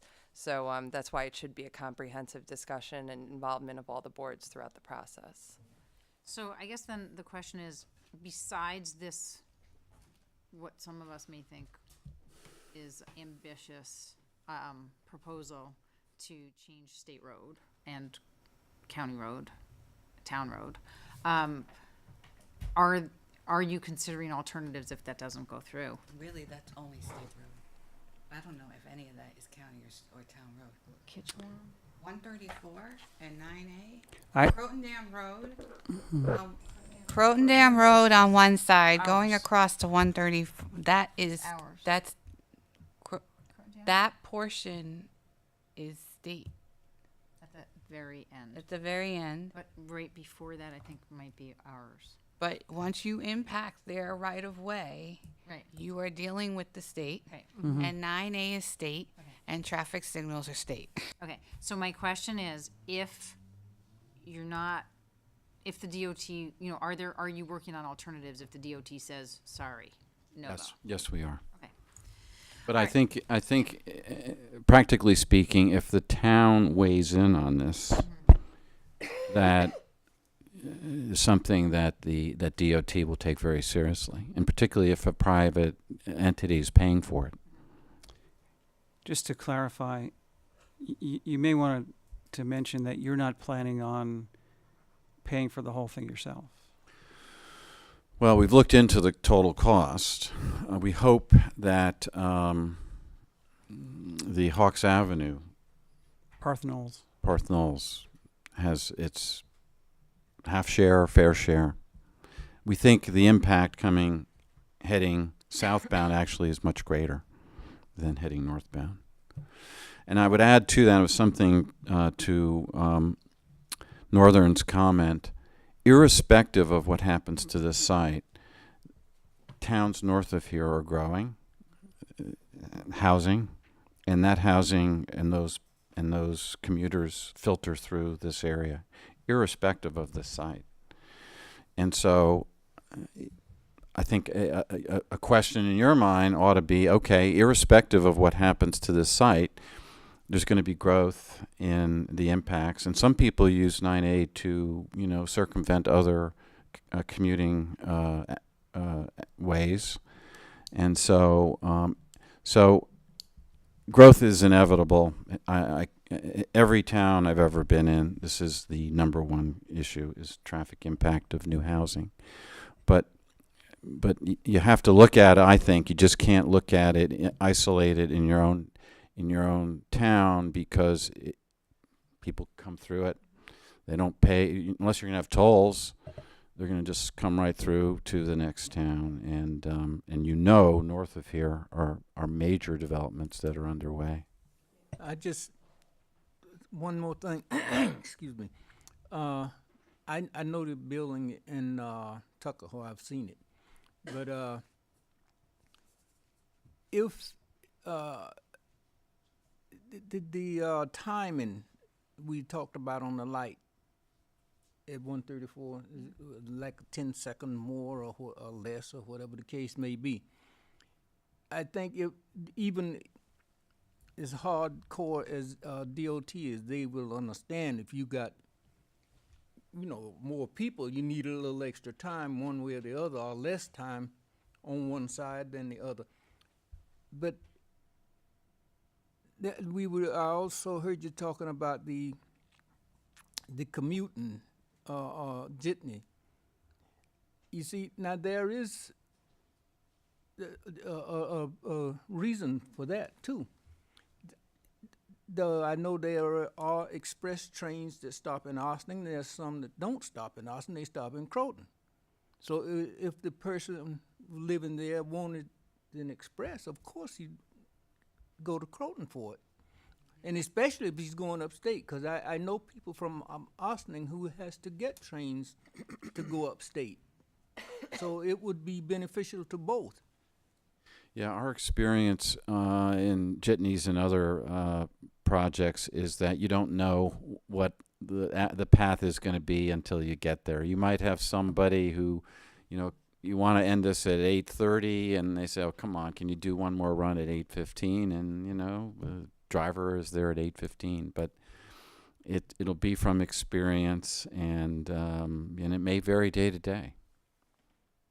I'm finished. I ain't say nothing else. I just want to make one last comment, and that's, I don't think this is all about traffic. Okay. So I have a couple questions. I just wanted back to the jitney service. I think, first of all, I want to also just say thank you.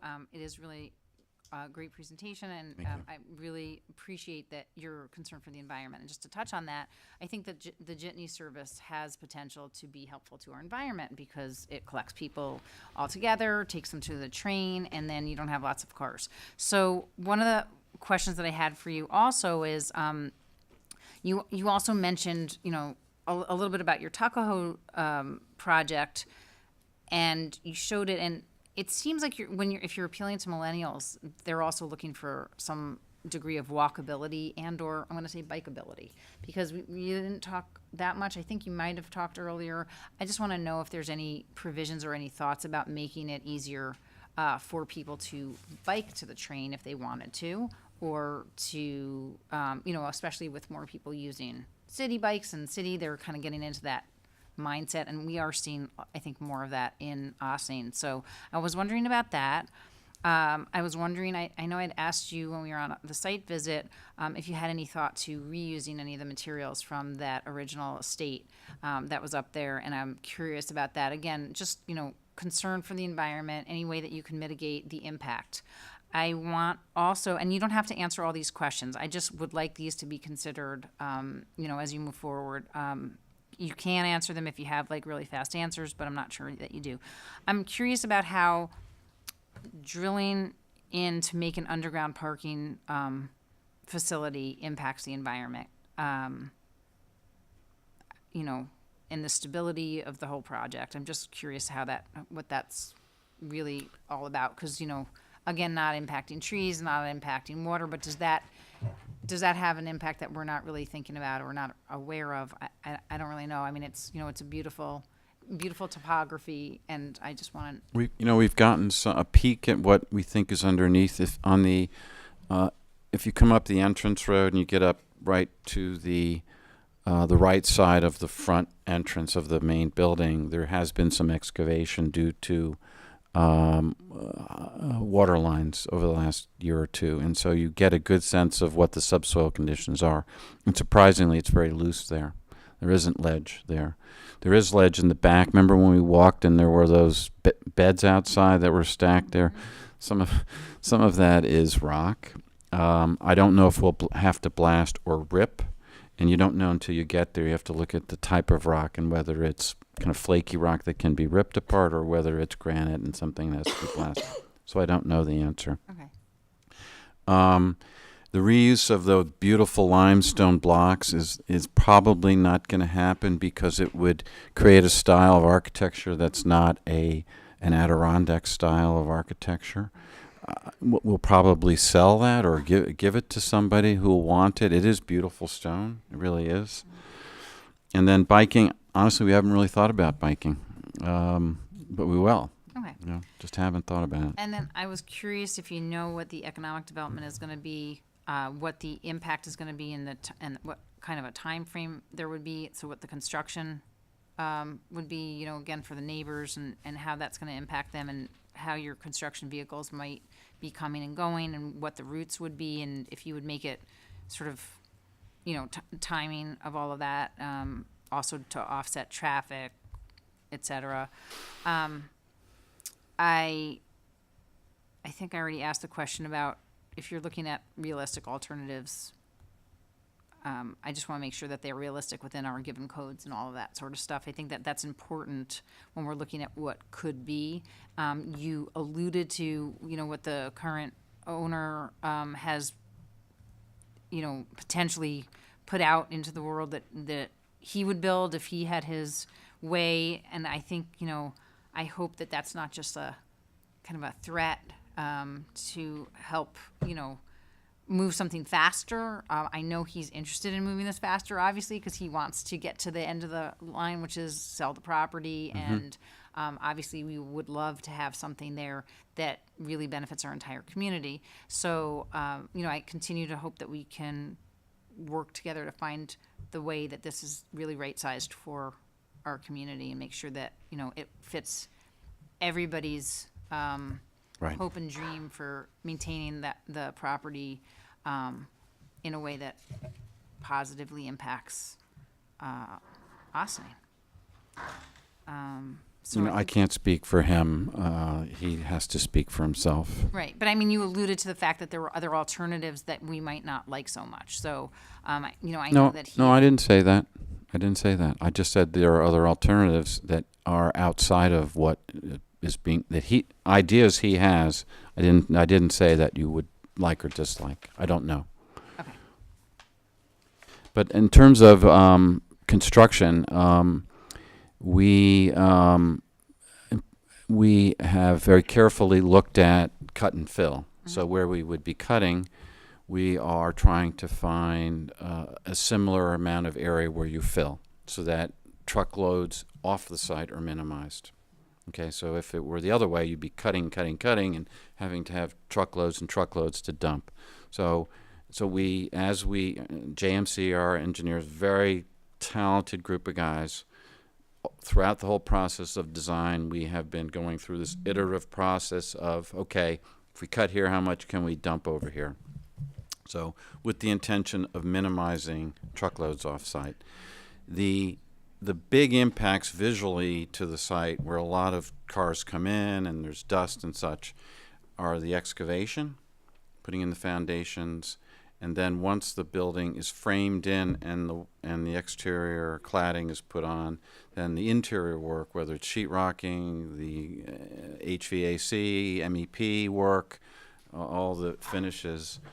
I'd say from start to finish, the entire process is somewhere around 18 to 20 months. but the part that's most creating of dust and noise is probably somewhere on the order of 10 months. Okay, and then, I'm sorry, one more thing I just wanted to add about the Jitney service. You had mentioned that it's really targeting commuters, right? So you're gonna be most operational with that Jitney in the morning and in the evening. I think it would be great to think about how it could also add to help get people in and Commerce. out. What? Commerce. For commerce, exactly. For commerce, tourism. Yes. And if there's an element to help support some of the community efforts to move people around from business district to business district at times when it's not in use, that we can somehow consider ways to partner to make it accessible. So Okay. I think that's my last question. I just wanted to, is that okay? Okay, one more, and then I think we It's should not move actually on a to question. next. Okay. I did want to thank you for talking to the other developer that's going to be impacting that intersection. I find it very heartening that the two of you can have a conversation and try to solve a potential problem that's coming from both sides. I really appreciate the teamwork effort to not impact that intersection. And it makes me feel good that the two of you can work together. So thank you for that. Welcome. All right, so I think I want to say All thank done? you very much. Thank you. We Thank really you. appreciate it, Yeah. and hopefully we can continue to work through this process efficiently. Okay? Okay, thank you, Dana. Thanks so much, Glenn. Thank you. The Adirondack style look, Sort of. yeah? It's nice. I just wanted to know what that looked like. Sort of. The colors Well, are that for was- sure. We had it up there on the screen. Colors are definitely. Yeah, it's similar. I look forward to seeing your plan. Yes, that'll be the fun part. Yep. Okay. All right, thank you. Thanks you, so Martha. much. Thanks for your time. Okay. All right. That was long, but we're hoping that we can get through the next two pieces quickly. All right, so next up we have David Stallman, our planner, to talk to us related to this particular project about the scoping outline of the issues to be addressed in the DEIS by River Knoll project. So do you need this, or are you just going No. to take Do us you- through? do We you have each have- copies. We all okay. have copies of Good. the latest June 6th draft, Good, good. which we had a half a day to review. You may know that in terms of the preparation of a scope, the seeker regulations say that it's the applicant's role to provide the first draft of the scoping outline, which is what the applicant did. I should mention that and you may know this, Dana, from earlier discussion, we gave the applicant in Word format a copy of the Highview Farm scope that we worked very hard on. So when you look at this, it may look like the applicant's work, but the applicant only had to take the scope that we and the planning board worked on really hard and long and fine-tune it to accommodate this project. So, for example, on the first page here, although it may look like the applicant's work, it's really the work of the planning board and us. So, as it says here at the top of the scoping outline, we have a scoping session, a public scoping session on June 22nd. It'll be a planning board meeting. It'll be like a public hearing, but it's actually, Oh, I see. Oh, got it. Right up the top. Okay, I just missed it. Yep. right. Okay. So, walking through this, the first page talks generally about some rules for putting together a DEIS. And the second page, and stop me if you want to ask questions about this or have comments about it. Keep going. The second page talks about the proposed action. So under proposed action, this is really basically just a description of what's being proposed. I think, Glenn, earlier you mentioned that the density here is about 8 units per acre. When you take the 17.9 acres and divide that into the 188, you get 10 and a half.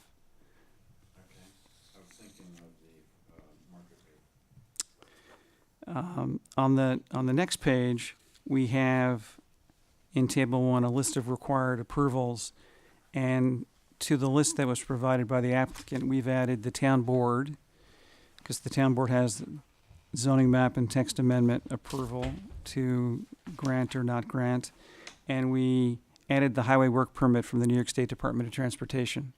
So this is now a complete list of all the agencies that are involved and the permits or approvals they have to grant. Maddie, do you have an extra pen? I do. Thank you. And then, I'm gonna have to ask you to restate that, because I was looking for a pen. Town board and, sure, we added the town board as one of the involved agencies and the New York State Department of Transportation. So this is now a complete list of the involved agencies, and this has to be provided in the DEIS. And then there's a cover sheet as prescribed by seeker, and then a table of contents is required. And after that, I'm at the top of page 4 now, an executive summary. And then chapter 2 of the DEIS would be a project description, as you see here. And I don't think you want me reading through all No, this. I mean, if the only thing that I would say is if there are any of the redlined items that you would like to make note of as to, if there was a specific Adding them? particular discussion that led to them that would be helpful to illuminate some kind of the discussion for us, that would be great. Sure, sure. On this page, on page 4, in section C, flora and fauna, the planning board wanted to make sure that this is including but not limited, and actually I think it was Kathy Zolantis who wanted this added and the planning board endorsed it, including but not limited to trees regulated by the town code. And then in the bottom, we want to make sure that the market rate units and the affordable units are talked about separately so that we can understand each component of the project. And then on page 5, we have chapter 3, which is really the meat of the matter, and sections A, and you see in the footnote, sections A through K of this chapter shall hereinafter be known as impact issues. So, for example, wetlands is one impact issue, traffic is another impact issue, fiscal impact is another impact issue. And with respect to each impact issue, we have 3 sections: existing conditions, potential impacts, and mitigation measures. So every impact issue has 3 components. Are the impact issues something that are code driven or secret driven? It's already like laid out what these are? They're appropriate to the project. I see. Okay. Can I just ask a question about topography, why it was changed from a certified professional geologist to using the USDA National Web Survey? Because it was deemed by the planning board and its consultants that this would be adequate to give the information regarding the soil types on the property. You don't really need a professional geologist to do that. Is that what the EAC would say? Well, they're going to get their chance to comment, certainly, in writing or at the scoping session. So this is really a work in progress and is subject to change. And I made quite a few notes from the discussion we had earlier to add things that you didn't specifically say we'd like to see this in the DEIS, but I'm going to add them in advance of the scoping session. So the second impact issue area is topography and steep slopes. Then we move, and I'm going to make sure that this area talks about the potential for blasting, as you mentioned before. And then we have stormwater management and subsurface water as impact area 3 or issue area 3. And there's a footnote at the bottom of page 2. I need to talk to Dan Ciarcia about fine-tuning the mitigation section here on page 8 under stormwater. We know that we're going to want a SWIP, a stormwater pollution prevention plan, included in the DEIS, but we need to do a little bit more fine-tuning. And then impact area D is vegetation and wildlife. And like we did in the Highview Farm EIS or DEIS, we're specifying in the footnote here that vegetation and wildlife shall include mammals, fish, insects, reptiles, amphibians, birds, and plants. New York State and federal criteria shall be utilized in this analysis. And that was probably recommended by Gareth Huffam, I think. Moving on to page 9, we have historical and archaeological resources. And all we did in the first paragraph under existing conditions is strike out a portion of this that is really a remnant from the Highview Farm project, where the new Croton Aqueduct runs through that project, but not through this site. Then we come to infrastructure and utilities, water supply, sewage disposal, and all of that, followed by a section on land use, zoning, and community character. And under potential impact, section B, we added this section will discuss the affordable housing component of the project and whether said component complies with the provisions of Article 6, affordable housing of the zoning law. And do you want to describe why that's in there? Say it again, I'm sorry.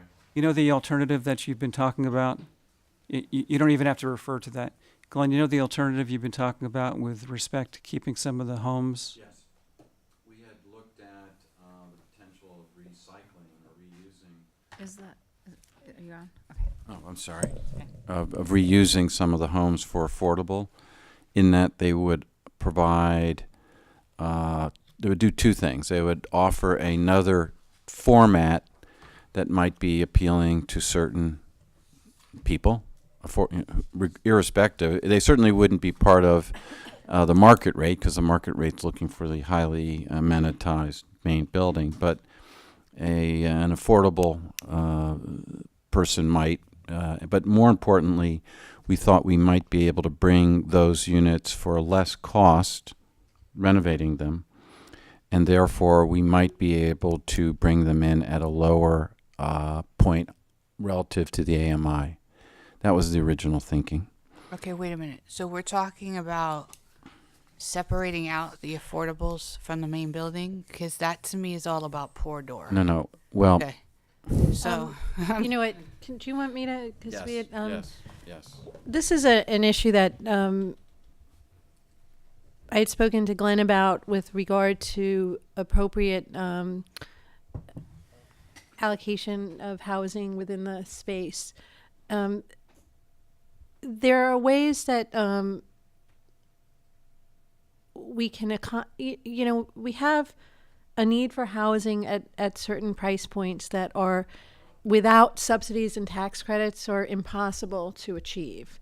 So if we can do something privately, it's worth looking, and I would say worth looking with advice and counsel from Housing Action Council and experts in this area, not to create poor doors, but to create alternatives that really work for people, as opposed to if we had an opportunity, I have to say, based on the need in Ossining, if we had the opportunity to either increase the number of units or lower the area median income for units, I would be supportive of looking for any alternative that does that in a way that maintains the integrity of an integrated project. So I think it's worth considering if indeed you could lower the AMI below 60%, and if indeed you could create maybe even more units or bigger units or whatever it is for those things. But it really is a very, very, you really have to look at all the options, the layout. And in terms of, I do think that there will be issues if, in terms of making sure that accessibility to amenities that everybody's entitled to within the property, you're going to have to probably make sure that people have access to the same amenities. Whatever you get as an amenities package usually has to be consistent for everybody who's on the property. well, can I speak a little bit to that from a more personal point of view? I won't even go back that far. There are locations here in Ossining where the top portion of the housing development is, market rate, and the bottom portion, because they're townhouses or such looking things, is known as the affordable housing component. And there definitely was a created divide in terms of relationship and thought process, and there were no amenities there, so it wasn't even an issue of what people used or didn't use or got to use. It was almost the same. What properties are you referring to? On Snowden, there are townhouses Right. there, Okay. and so to just I'm sensitive to I appreciate that we're talking about alternatives to providing more affordable housing and what that might look like. I am sensitive to the issue of creating a situation where it is evident that these people in this building do not have as much money, rather than integrated, mixed. Yeah, I would agree living. with that. So I'm just sensitive to it.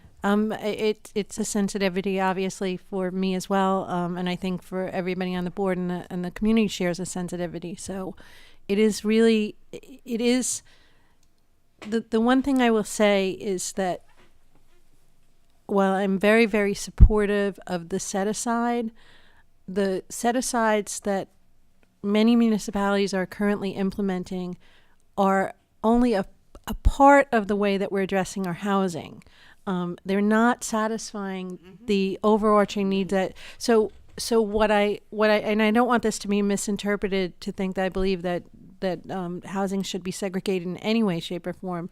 But I do think that it's incumbent on us to, in recognition of the significant need that exists for housing at 60% AMI and below, and this is not being addressed by any of the village set-asides because those are 80% AMI and below, that we look at ways to do it creatively. But absolutely, to Councilwoman Jeffries' comments on this, it has to be done in a way that really provides an integrated community. And I have several points to that. We're only talking about a few of the affordable units. There still would be affordable units within the main building. And this is notion came up from a stroll on the site, and we walked past the homes, and some of them are in decent condition, and then there began just a discussion, well, gee, maybe these become affordable units, and that's really how this has evolved. But counter to that, on the planning board, there are planning board members that feel that this green buffer is something that is really, a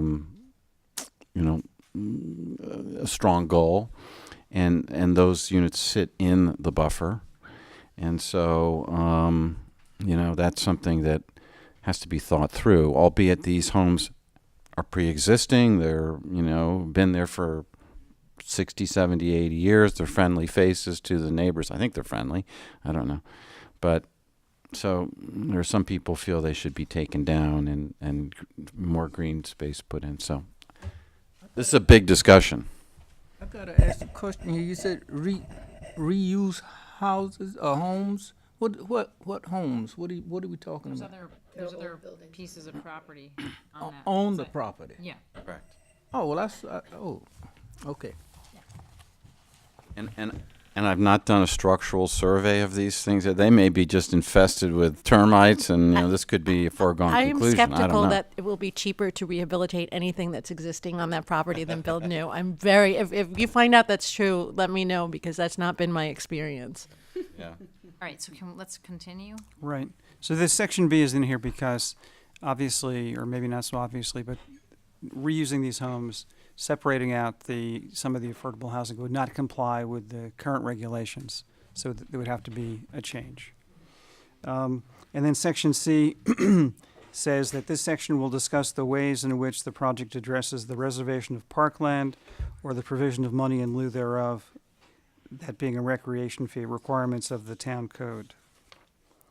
And then at the top of the next page, this section will also discuss the potential impact of the approval of the proposed MF2 zoning district, including the potential for other areas of the town to be developed under the new zoning. And to this, then we go into transportation, and we devote about 2.5 pages to transportation and how to do that study. And I made a note here that we need to, Just one quick question. It says the accident history is to be obtained. Instead, could we get an accident history of when Stony Lodge was in operation, so we can have an idea of how that many cars would? I think it should be a fair comparison. What I was going to say is that I made a note here to compare the Stony Lodge traffic impact to the okay, proposal's traffic impact, so I'm going to include that. Thank you. But we can, I don't know if that accident history is going to be available, but we can have the applicant try to get it. That should be available. How many years ago? Well, it depends how far you want to go back. Well, when was it out of 2009? 11. 11? Oh, I see, because that's more than 5 years. We can make an effort to have the applicant try to get that.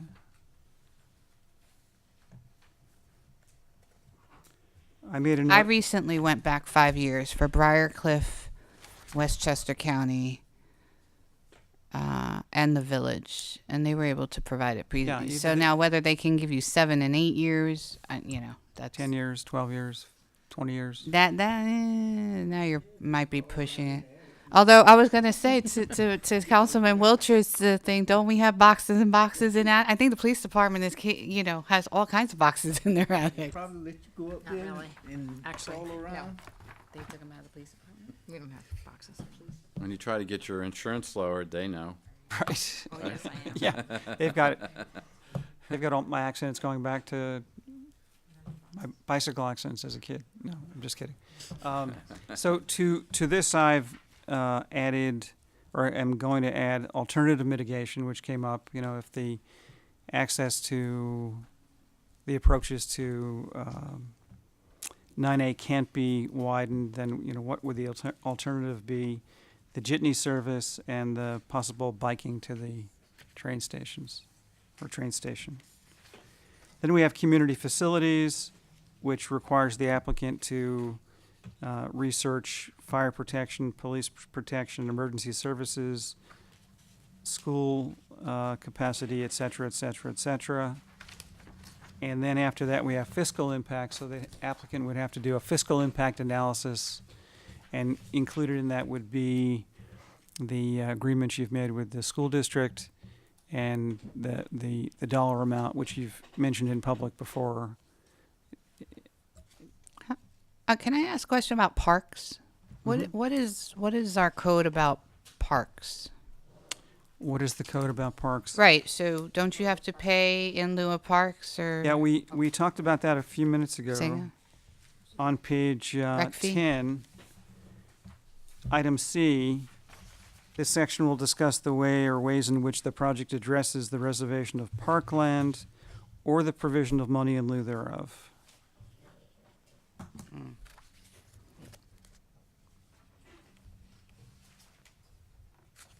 So after the fiscal impact analysis, there would be a section on construction impacts, and I made a note to make sure that this talks about the length of construction. And then there's a chapter required by seeker, adverse environmental impacts that cannot be avoided will be discussed. And then a very important chapter 5 on alternatives. And this intro paragraph is important. It says a graphic layout shall be prepared for each alternative listed below. Each alternative will be discussed at such a level of detail to permit a comparative assessment of each impact issue with each alternative and the proposed action. Summarize the comparative analysis, description, and evaluation in tabular format, and then alternatives to be addressed, and we list those. And the importance of this opening paragraph is that each alternative has to be discussed at a level of detail where if you were to choose one of them, it would be discussed in sufficient detail that it would go through all of the impact issue areas like it's doing, not quite, but like it's doing, similar to what it's doing for the proposal itself. So you might choose one of the alternatives, maybe have that expanded further in the final environmental impact statement and be able to implement that going forward. I don't know if I explained that well enough or. No, I'm curious. Can you say it more? I'm curious what you're saying. Okay, let's take a case in point. the proposal is the original plan that you had, right? And then we have a preferred alternative. Right. Alternative A is a compact MF2 development of 188 dwelling units. So that alternative has to be discussed at a level of detail sufficient for the town board to ultimately choose that if it wants to, and implement that with the new zoning. So it can't be just a very sketchy analysis of this alternative, because that wouldn't give the planning board enough information to write its finding statement, the town board enough information to choose that alternative amongst the various alternatives and implement it with the new zoning. Be more specific, David. What do you envision it analyzing? All of the impact issue areas To what degree, David? to a degree sufficient to be able to choose it, to So let's take fiscal as an example. What would you expect it to be relative to fiscal? it'll essentially be the same fiscal impact analysis. You just refer to it. Because, no, not for all of these.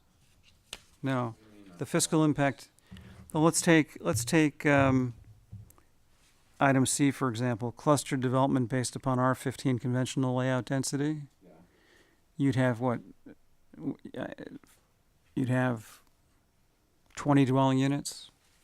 You would do a fiscal impact analysis for those 20 dwelling units. You would replicate the fiscal analysis that we have in our EAF for that, Mm-hmm. and you would do it for all these alternatives? Mm-hmm. I think you need to talk to Bill Knoll, We talked about this. That makes no sense. because I think he understands that. No, he doesn't. Okay. No, he doesn't. No. Nor does Lynn. Okay. Well, this probably isn't the time or the place to That's what I was have that discussion, but we should have it soon. And I would think Kathy is going to want to be involved in that as well. Yeah. Okay, but why don't we skip over this point of contention and talk about the alternatives, the list of alternatives? So there would be the compact MF2 development of 188 dwelling units, which Glenn has presented to you. There would be a conventional layout which meets all of the R15 zoning requirements, the balance of the zoning law, and the various chapters of the town code in which respects the site's environmental constraints. So that would be a conventional layout, very much unlike the one that Glenn showed you, which would have to meet all of the requirements of the town code. And then a cluster development based upon the R15 conventional layout density. And then a conventional layout which meets all of the requirements of the R5 zoning district and the balance of the town code.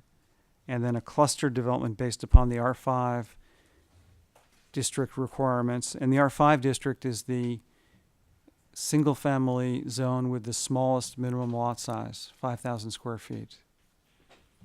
Why R5 if it's zoned for R15? I mean, is Well- it not zoned for R15? It is zoned for R15 So why R5? because these are alternatives that the town board could conceivably choose over what Glenn is proposing. We could conceivably, we could conceivably choose many things, but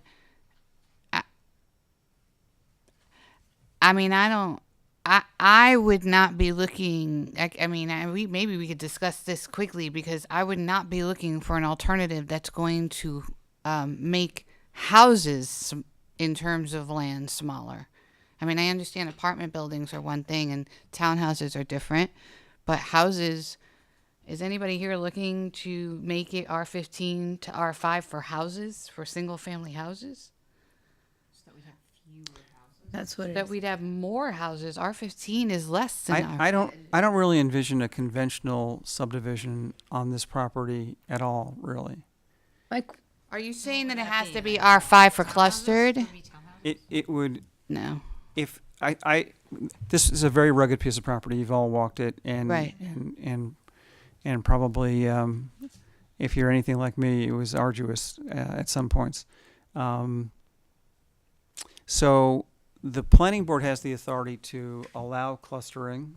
It also has the authority to mandate clustering, Okay, so that's my question. So the R5 is based on the clustering portion. right? In order to get to the clustering, you've got You to have do to do a that. conventional layout. Okay, got it. All right. This is just different alternatives. Yeah, right? this is my. No, but I wanted to understand why R5, now I understand. It's under the clustering provision that you would do that. Got it.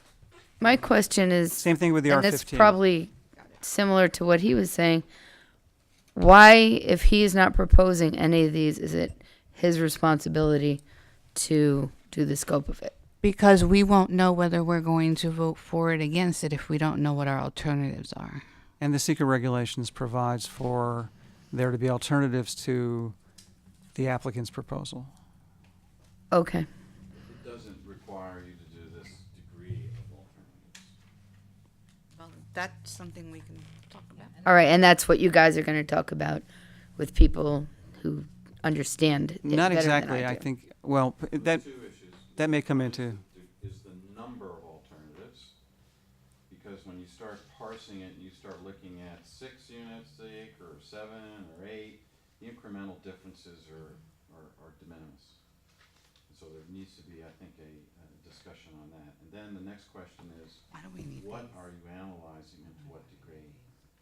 And in order for the planning board to make have an understanding of the impacts, and there's some disagreement on that. All right, so it's so that I can understand what the different choices are of what could possibly be on the property. Okay, thank you. and just to clarify, Glenn, I'm not saying that this should be I don't know how many alternatives there are, but should be a 12-volume DEIS with each alternative being analyzed at the same level of detail. But what I am saying is that you should be touching on each of the impact issue areas. I mean, I think it's a little bit, I don't know, it seems a little bit similar, but maybe a slightly Same but different. different degree as to a couple of the comments that you had made along the way, just as to, well, if you had this, then you would have this. If you had this and you have this, like, I mean, even just looking at what the hospital impact was on traffic versus, and even, you even mentioned fiscal and economic impact. I think it's a To a great cer- process to go through because it brackets the project and you see in the Right. context of other possibilities. Right, Absolutely for it. right.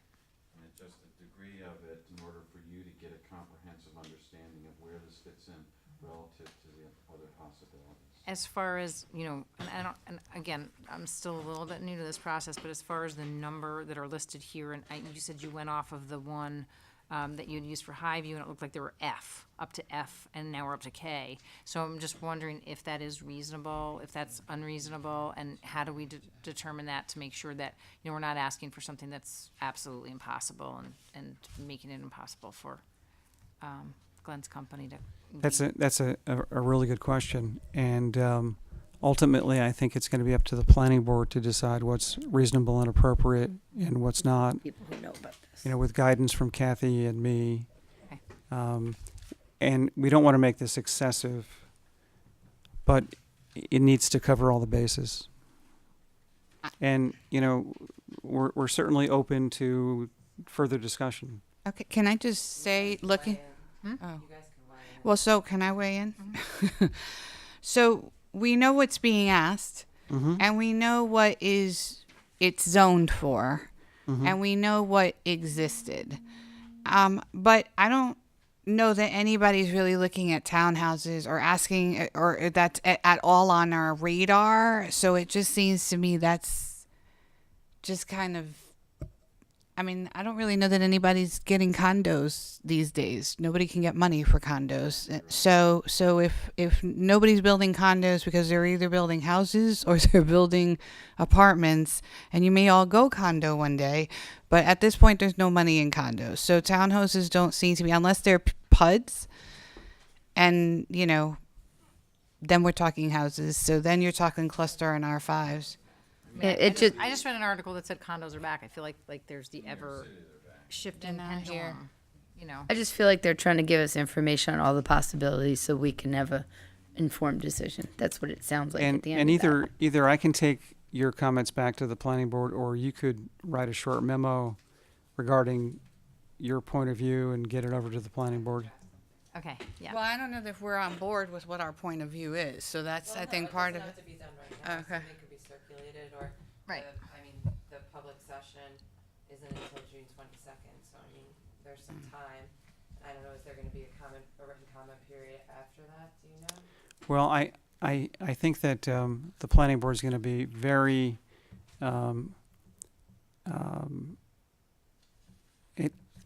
whenever the town board comes in with what its point of view is, the planning board, short of after the planning board issues the final scope, the planning board's going to be amenable to incorporating. So I don't think the town board is bound by any sort of comment period. I mean, is there anybody tonight who has anything that you want to see, that you're like, okay, yeah, I definitely want that crossed off? Or, you know, I mean, to me, I feel like feel like some of it could be consolidated, just because it, like, I think a little bit what Glenn was saying is maybe it's not that different, like townhouse, multiple dwelling. I mean, F and G, maybe there's a way to consolidate that. Well, townhouse development is at a lower density by virtue of the fact that it lays out differently than what Glen has. So the townhouse development is probably at 6 units per acre. Glen's up at around 10.5 units per acre.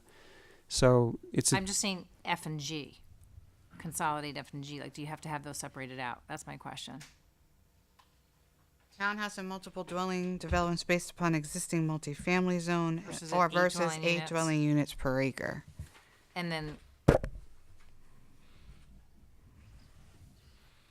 I think I'd like to let the planning board decide what, because they're the people who really know this, what information should be presented to us that they feel would be helpful to us making a decision. I feel like they have a better understanding of what we need to see than I do at this point. and I don't know, you know, I'm just saying, you know, I think I'm sensitive to being reasonable and to being able to make informed decision. So I just like to have that be a consideration as part of this. When does the planning board Karen? meet again? planning board meets again on the 20th, and we need, and I don't mean to extend this longer than, Just say the 22nd. on 22nd, I'm sorry. The 20th is a Monday night, 22nd is a Wednesday night. They meet on Wednesday night. And I don't mean to draw this out any longer than it has to, but this draft was submitted on May 13th. We have 60 days by the secret regulations, so we have till July 13th, more or less, to finalize the scope. David, I'm curious, so if, to Tim's point, financing, whether it's construction or whether it's the end loans for townhouses, has been very difficult, and the demand is so, and knowing that and going into this, if it's the sort of collective thought of the town board, then how does that get, if at all, reflected in the alternatives? Well, as I said before, either I can bring it back or Christie can draft a memo from the town board to the planning board, and the planning board will take it under consideration. I'm not sure that we have a collective. I don't even know, are townhouses necessarily in a condominium structure only, or can they be sold as, Fee simple townhouses? What? They can be fee simple townhouses. I don't know, I mean, it just might be a structure. It can be rented too, but it's. Exactly. Condo is just a form of ownership. Are we considering continued institutional use? I mean, wouldn't that be pending somebody who is interested in doing that? And Drives us crazy here. No, but honestly, I mean, somebody could come in and say, The owner somebody could decide that that's Right. what he's gonna do. yeah, Okay. that's. I No, mean, I'm I just- think I'm that just asking the honestly question. is more realistic in some ways than some of the other things that are on there. That's because why I anybody could just- step in and say, oh, this is already, you know,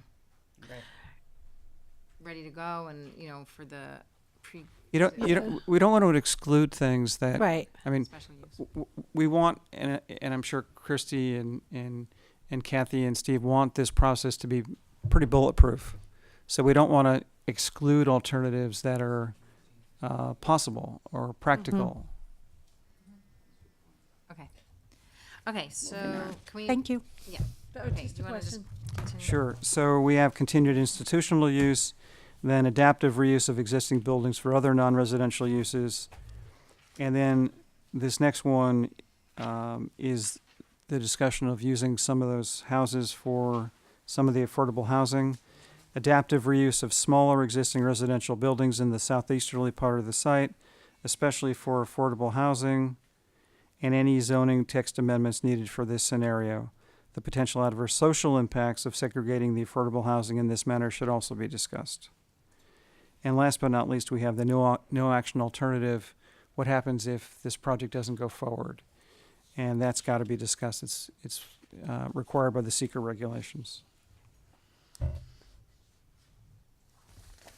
And then Chapter 6, irreversible and irretrievable commitments of resources. Chapter 7, growth-inducing impacts, and we've added to this the potential for additional residential development in the town based upon the proposed MF2 zoning should be quantitatively and qualitatively discussed, meaning if the MF2 zoning gets put somewhere else, other places in the town, what kind of growth would that induce? Chapter 8, effects on the use and conservation of energy resources and solid waste management, and then the technical appendices. And to the list that was provided, we added a construction management plan. And what we intend to do is to continue to work on the scope and then present it at the outset of the the public scoping session, so the public will immediately get an idea as to how extensive and comprehensive the scope is, and then we'll be asking for public input at the scoping session to see what else we should add to this, if anything. Thank you. Thank you. That was really This helpful. is very helpful. Very helpful, and Good. again, appreciate the time. All right, so now we're gonna move to the next item on our work session agenda, which is to review the proposal from FP Clark to analyze our comprehensive plan amendments, which were voted on last year, 2015. I think at the end of the year, November maybe.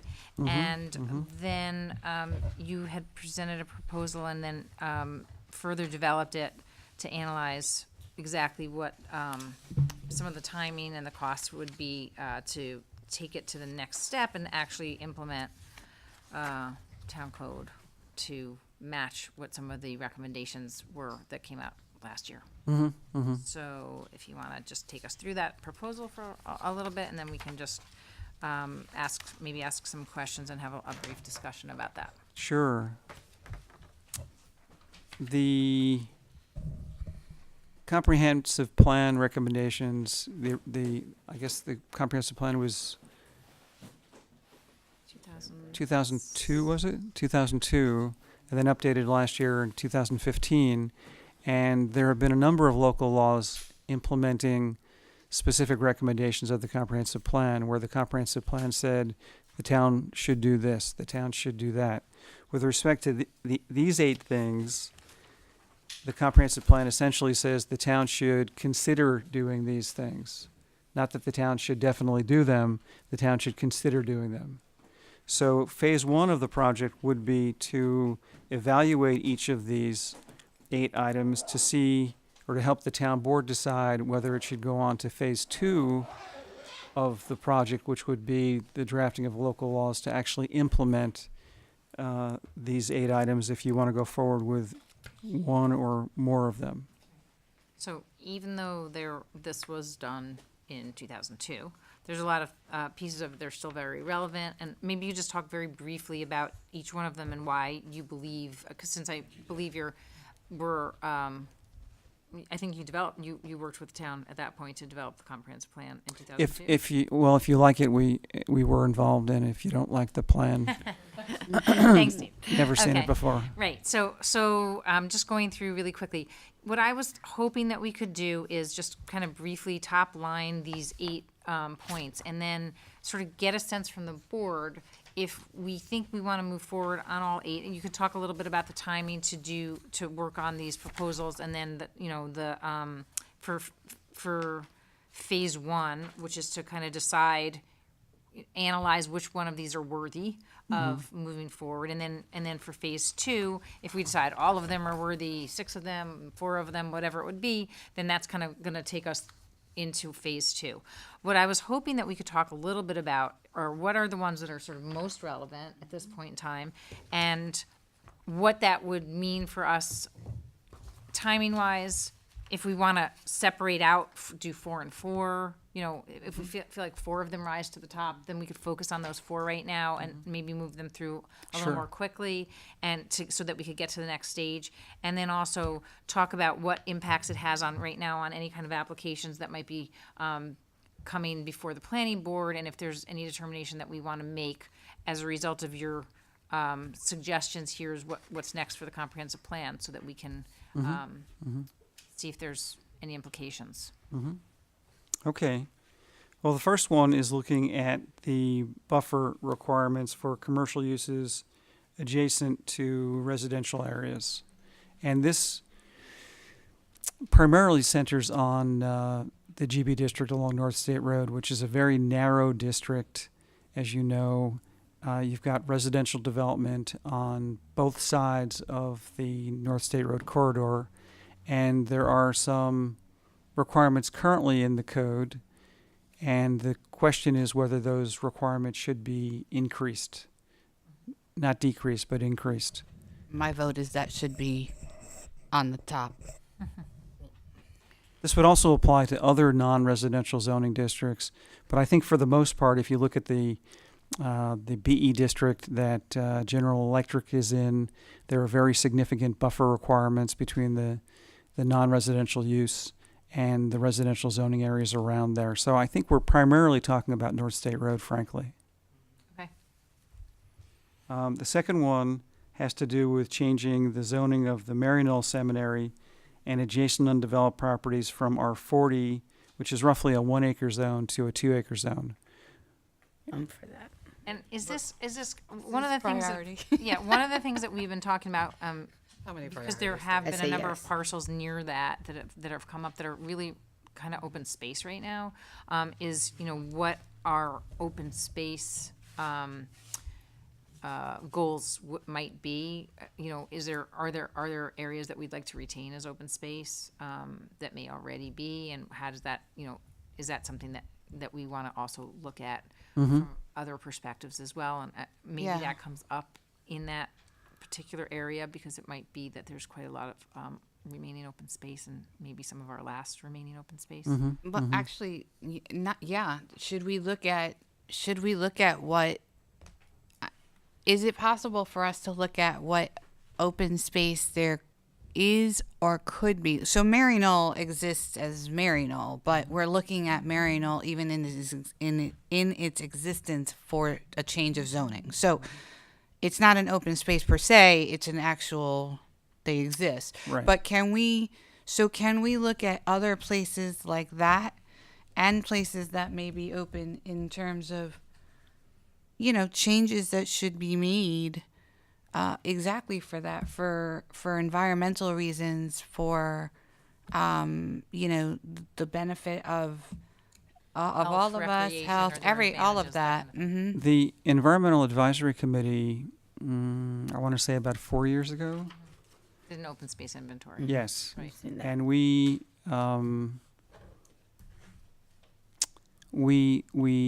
fine-tuned that and added to it for the purposes of discussion. I think it might have been for the purposes of discussion with the federal monitor in terms of the affordable housing suit against the county. And we can certainly take that and continue to work with it. I think Does- that would be, that sounds to me like a great idea. If you already have an existing document, maybe updating it. I would think the EAC probably would have their hands on the pulse of knowing what's happening, and maybe working with them on this number 2 types thing with, and incorporating open space in general. I can email that to you tomorrow. All right. There's Does a map changing- and a table that goes along with the map. Okay, and I'll circulate Okay. it to the town. But changing the zoning to a 2 acre zone in the Maryknoll area does not limit us to preserving any open space. Doesn't limit you. We can still, even if we change it to 2 acre zoning, we still have the option to identify portions and say we're going to preserve this. It doesn't prevent us from doing that. It doesn't prevent you from doing anything. Okay. Yeah, but except for not I specific understand to you.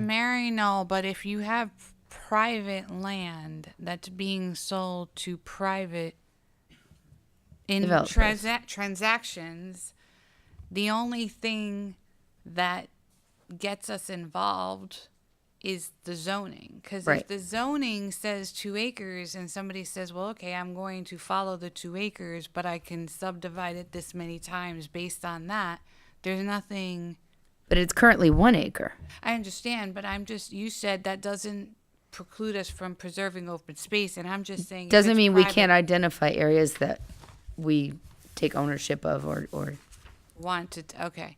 So it just seems to me that if we're going to be doing that, we need to revisit our conversation about looking at everything and maybe how we do that in with giving space harder. ourselves of time for them Yeah, to do it and for us to do it. Okay, that's a good and how- conversation. Yes. And how I'm not sure I gave the right answer because I'm not sure what the question is at this point. It changed. It's okay. It's okay. Let's Okay. just We're keep good. going. Move Let's on. Okay, Keep all going right. to number 3. It's 10 and Yeah, and we still have we're speaking in shorthand at this 5 more to point. go. So let's go. Good, we're at 3. So now we're talking about the Crotonville area of town where there's a GB1 zoning district and a neighborhood commercial district. And the comprehensive plan recommended exploring whether those 2 districts should be eliminated there and the property should be changed to residential zoning. The uses would become non-conforming or in our code, we're calling them grandfathered uses, I think. Which we created, the term we created when we got rid of the automotive uses on North State Road. I will say that caused firestorm. But it was successful, I Somewhat. think. And It just changed it so that so the automotive on North State, it was that if God forbid something burned down, they could rebuild. well, they How does can that work? essentially, they're non-conforming uses, so they can stay forever As long as with they are changes of themselves. ownership. And if a non-conforming use goes out, a conforming use has to come in. I see. So Okay. it's a sunsetting of those with no real schedule involved. Okay. It's aspirational, actually. So this is Crotonville. This is Crotonville. I think the thing that to me is interesting is that's also in the watershed.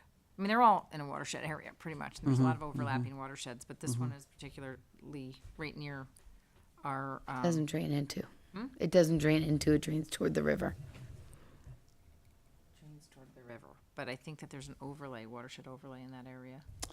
No, not there's no policy. There's nothing official. Official, but that's something that I know that the group, the Croton Watershed Group, is looking into wanting to develop, which is that watershed overlay. So that might also be something that we Right, and that consider that's in that area. I think that goes with number 5. I'm confused. What Croton group? Cortland, Croton, Ossining all have the Croton, Indian Brook / Croton watershed. Oh, this is the environment. Watershed. I mean, this is to help preserve environmental Protect. stuff. Okay. Yeah. The Croton So, River. so right to that end, if they're doing that work, then do we have to do that work? We're doing it together. We're all. And we're I all- understand, Well, but it's in an light of- overlay for all of our. No, but in It's line. an overlay for all of our area, so it would affect this area, I think. But The does we Crotonville area. do? We are. Oh, so each are doing their own. I'm not 100% sure. Okay. It's up for discussion right now, So- but so it seems like it would tie into this particular area. No, I'm just asking whether Crotonville. this has to be part of the top. We're just trying to figure out what we're doing first, and but I'm just saying if you Saying guys. while are- we're discussing that, to me, it's important that we do discuss that area Mm-hmm. for GB because I think we're going to be looking at that from the impact to the watershed. Okay. Okay. On the flip side, the residents missed their little deli that became a house. Yeah, I mean that might It be was a a good bigger deli. conversation about what the community Wants. wants. Then kind of. Can I Okay, just so- clarify one thing? I mean, I know there was some discussion about tiering and prioritizing, but I mean, I think David laid this out, proposing to do all of them, Yeah, you did. right? So, I mean, if We're if just that's gonna- the direction you want to go in, Yeah, then that's exactly, and we may just totally say we want to do feasible. them all. So Yeah.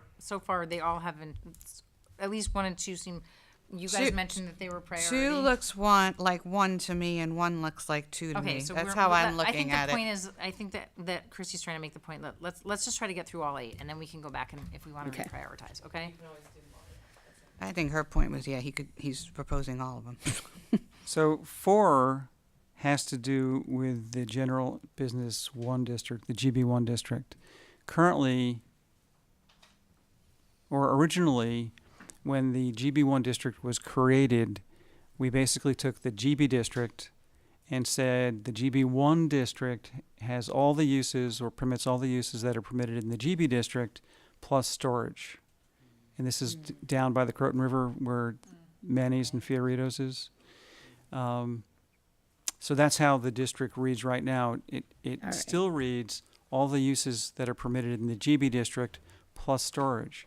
But the GB district on North State Road has been changed very significantly over recent years and permits all kinds of things that you wouldn't want where the GB district is currently zoned. So we need some tweaking. So, right, we need to look at the GB1 district and only include those uses that are appropriate to that land area. Got it. That sounds important. That is, it's important, it is important. Mhm. And then 5, changing the zoning designation and permitted uses for the steep sloped area, which descends down to the Croton River on the western side of the conversation. GB1 district, to a zoning which is more protective of the environment. And I would think that's important as well. That 3 gets and more to my 5 point. look like 3 and they're 5 are kind together. of closely related, I guess. And then 6 is kind of generic, and it would be townwide. Evaluating the zoning law to determine which pertinent uses and terms need to be better defined, or need to be defined or better defined. So there are a number of uses and terms in the code that, in the zoning law rather, that are not at all defined, and there are some that are not defined as well as they should be. And that makes it harder for the planning board to do its job, the building inspector to do his job, the zoning board of appeals to do its job, and for you too. Okay, so this is kind of sensitive to maybe what some of the issues have been in the last few years with the way that Yes. things are currently in place. Okay. Yes. Do you want that to, well, you didn't write it, so I don't think you want it, but it occurs to me this might include designations of tier for rental properties.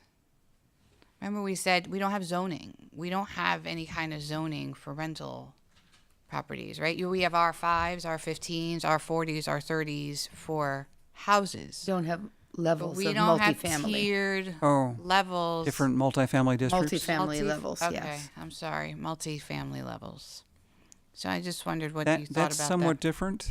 that. Okay, That would be the creation of additional zoning districts. which is different. Okay. And then 7 is kind of, well, I'm not sure. Let me just read it. Evaluate the existing standards for cabarets, restaurants with music, and bars to determine whether they need to be amended. And that pertains to North State Road. And you would know better than I would whether it's, I would say if it's not broken, Don't fix it. we don't need to fix it It's as been part of coming the, up a little bit Not on North State recently. Road. Yeah. Oh, really? Yeah. So, I mean, there was a dance studio that just opened up that kind of suggested that they might be interested in a cabaret license. So, it's coming. It might be. it might be a second tier item if you're going to have 2 tiers. Do we know what it is now on North State Road? What is? cabaret. Cabaret, like what time is it? Do we have a townwide? It's different for each. That's case And by there's a case. cabaret license they have to get. Right, but So it's this on a would be case looking by at- case basis. I believe so. And, but I'm not sure of that because the cabaret license has always been handled up at the town board level and I've really never been involved with that. But this would be looking at the cabaret licensing procedure and the criteria and the zoning related to that. And I mean, does that get into questions of, I don't know, like bed and breakfasts, Yeah, hospitality? I'd like to know about No. bed and breakfast also. No, it's a different kind of That's use. additional zoning. But we could look at the potential for bed and breakfast in various zones. I would like to look at that. Okay, and then, okay, so and then the last one. And the last one may be sort of if it's not broken, there's no need to fix it. This was very popular. This was very, well, it was a hot item years ago, and various communities instituted floor area ratio standards for residential properties, height setback regulations, a whole variety of more sophisticated regulations than just setback and height. I mean, I think it might be pertinent only because of I still say the veiled, I'm not gonna say threat, but that's kind of what I felt like that was presented, earlier about what maybe some current owner might think of a potential use for a property would be and present. I don't know. I thought he was going much further than that, actually. I did too. Did you? Yeah, Yeah. okay. I have a question about, can I ask well, I have you here, so I need to ask this question. The ARB. Mm-hmm. To this point. Yeah. Okay, thank you. I need to kind of, I don't understand what the allowances of the line between a developer's right to develop and have their own vision of what they want on that property versus what the ARB has the ability to input or discuss or request for change. So, for instance, if is it only does the ARB only able to do that if it's written in code a certain way, or can the ARB determine that this particular thing is just I was on a road not in Ossining, close to Ossining, but not in Ossining, and there are houses, and there are different types of houses on that block. There's no one look. There are different houses. But a new house was built, and the house is completely different than anything that's on that block. It's I don't want to get into it, but it's completely different. So it's in one of the categories that the planning board or the ARB can deal with. This wasn't you guys. To put it sort of in a nutshell, the planning board or the ARB is going to be dealing with excessive similarity, excessive dissimilarity, not the color of the front door, but No. but compatibility with the character of the neighborhood, that kind of thing. Right. And do they have the ability to say to a developer, that plan that you have about how that looks, or where your parking lots are going to be, or any of those, do they have the ability to say, yeah, that's not compatible, that needs to be changed? In terms of the parking lots, the planning board as a planning board can do that, Okay. has the authority to do that. And then with respect to the architecture, the planning board sitting as the ARB has the authority to do that. Thank you. I just had one thing I wanted to, I don't know, ask or point out. Now, the McMansions.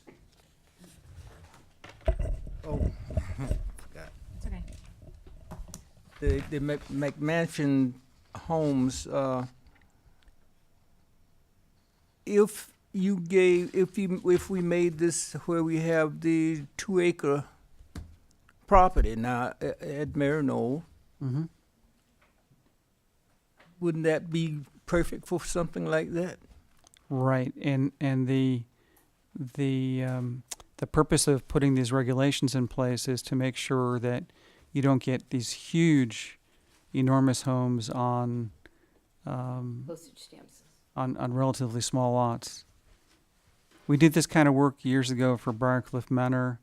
I've done a lot of this kind of work on the North Shore of Long Island in the so-called Gold Coast communities, where they were building enormous homes on relatively small lots for like 2 people. So the purpose of this is for that. Is that what it's? It's to make sure that doesn't happen. Right. Right, that That's what I thought it was, so that it shouldn't happen Correct. on, On pieces of property that aren't big si- enough or aren't- large enough. Right. That are, like, there needs to be a proportionality between the size of the structure and the and the size of the piece of land. on the Okay. lot. Right, so, That gets into buffers too, because if your neighbor is right Yeah. there and you built to the edge. Right. right. That's, sorry.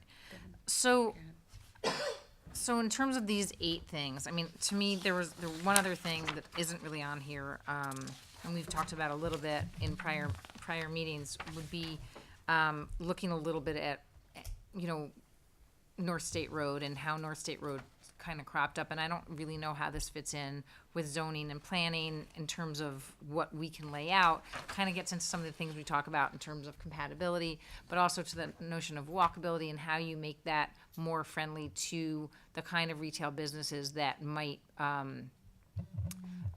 bring in, might tie into tourism development, people walking and enjoying the community in a different way than they do now, which is drive to this place, get back in your car, drive 1 foot to the next place, you know, get your this thing here, get your that thing here.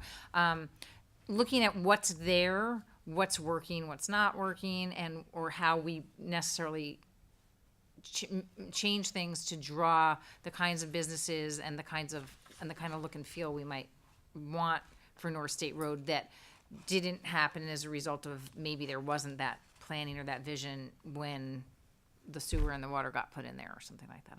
I'm not exactly sure. That's what I heard, that something got put in for one particular structure and then everything kind of just developed and blossomed around that without any real clear plan for how it should develop or what we'd want to develop there.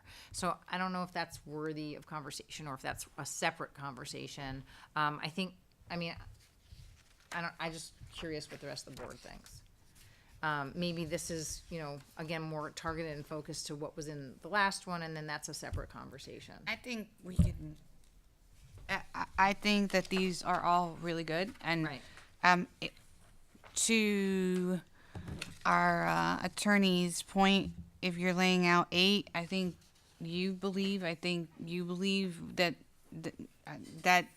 almost all of these are important. Some of us might believe some are more important than others. I go for 1 and 2 being uber, but then Dana likes the 3 and 5. So I think we want them. I think insofar as I'm thinking, you know, I understand you have people who work with you, but insofar as you cannot work on 8 things literally at one time, I think I was thinking, what can we do? But I go back to saying, if we're going to start looking at, you know, rezoning or zoning changes and implementations and codes, then I say that we need time. How long do you think it would take you to look at all 8 of these?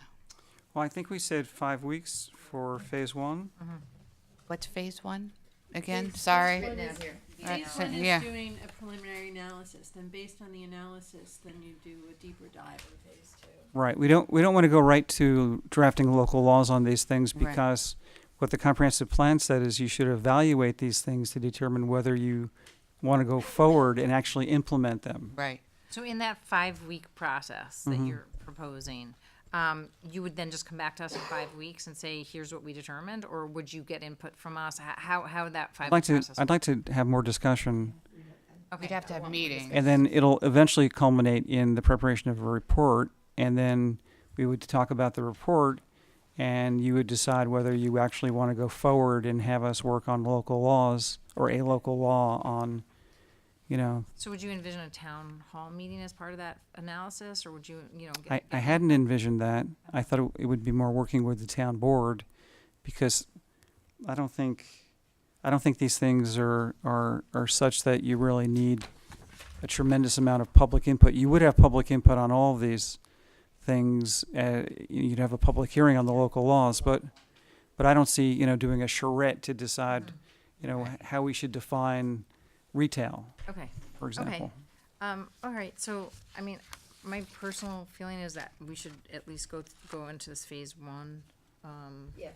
I for think we should all 8. absolutely go into Yes. phase 1, but I think, yeah, I agree. yes, oh, yes.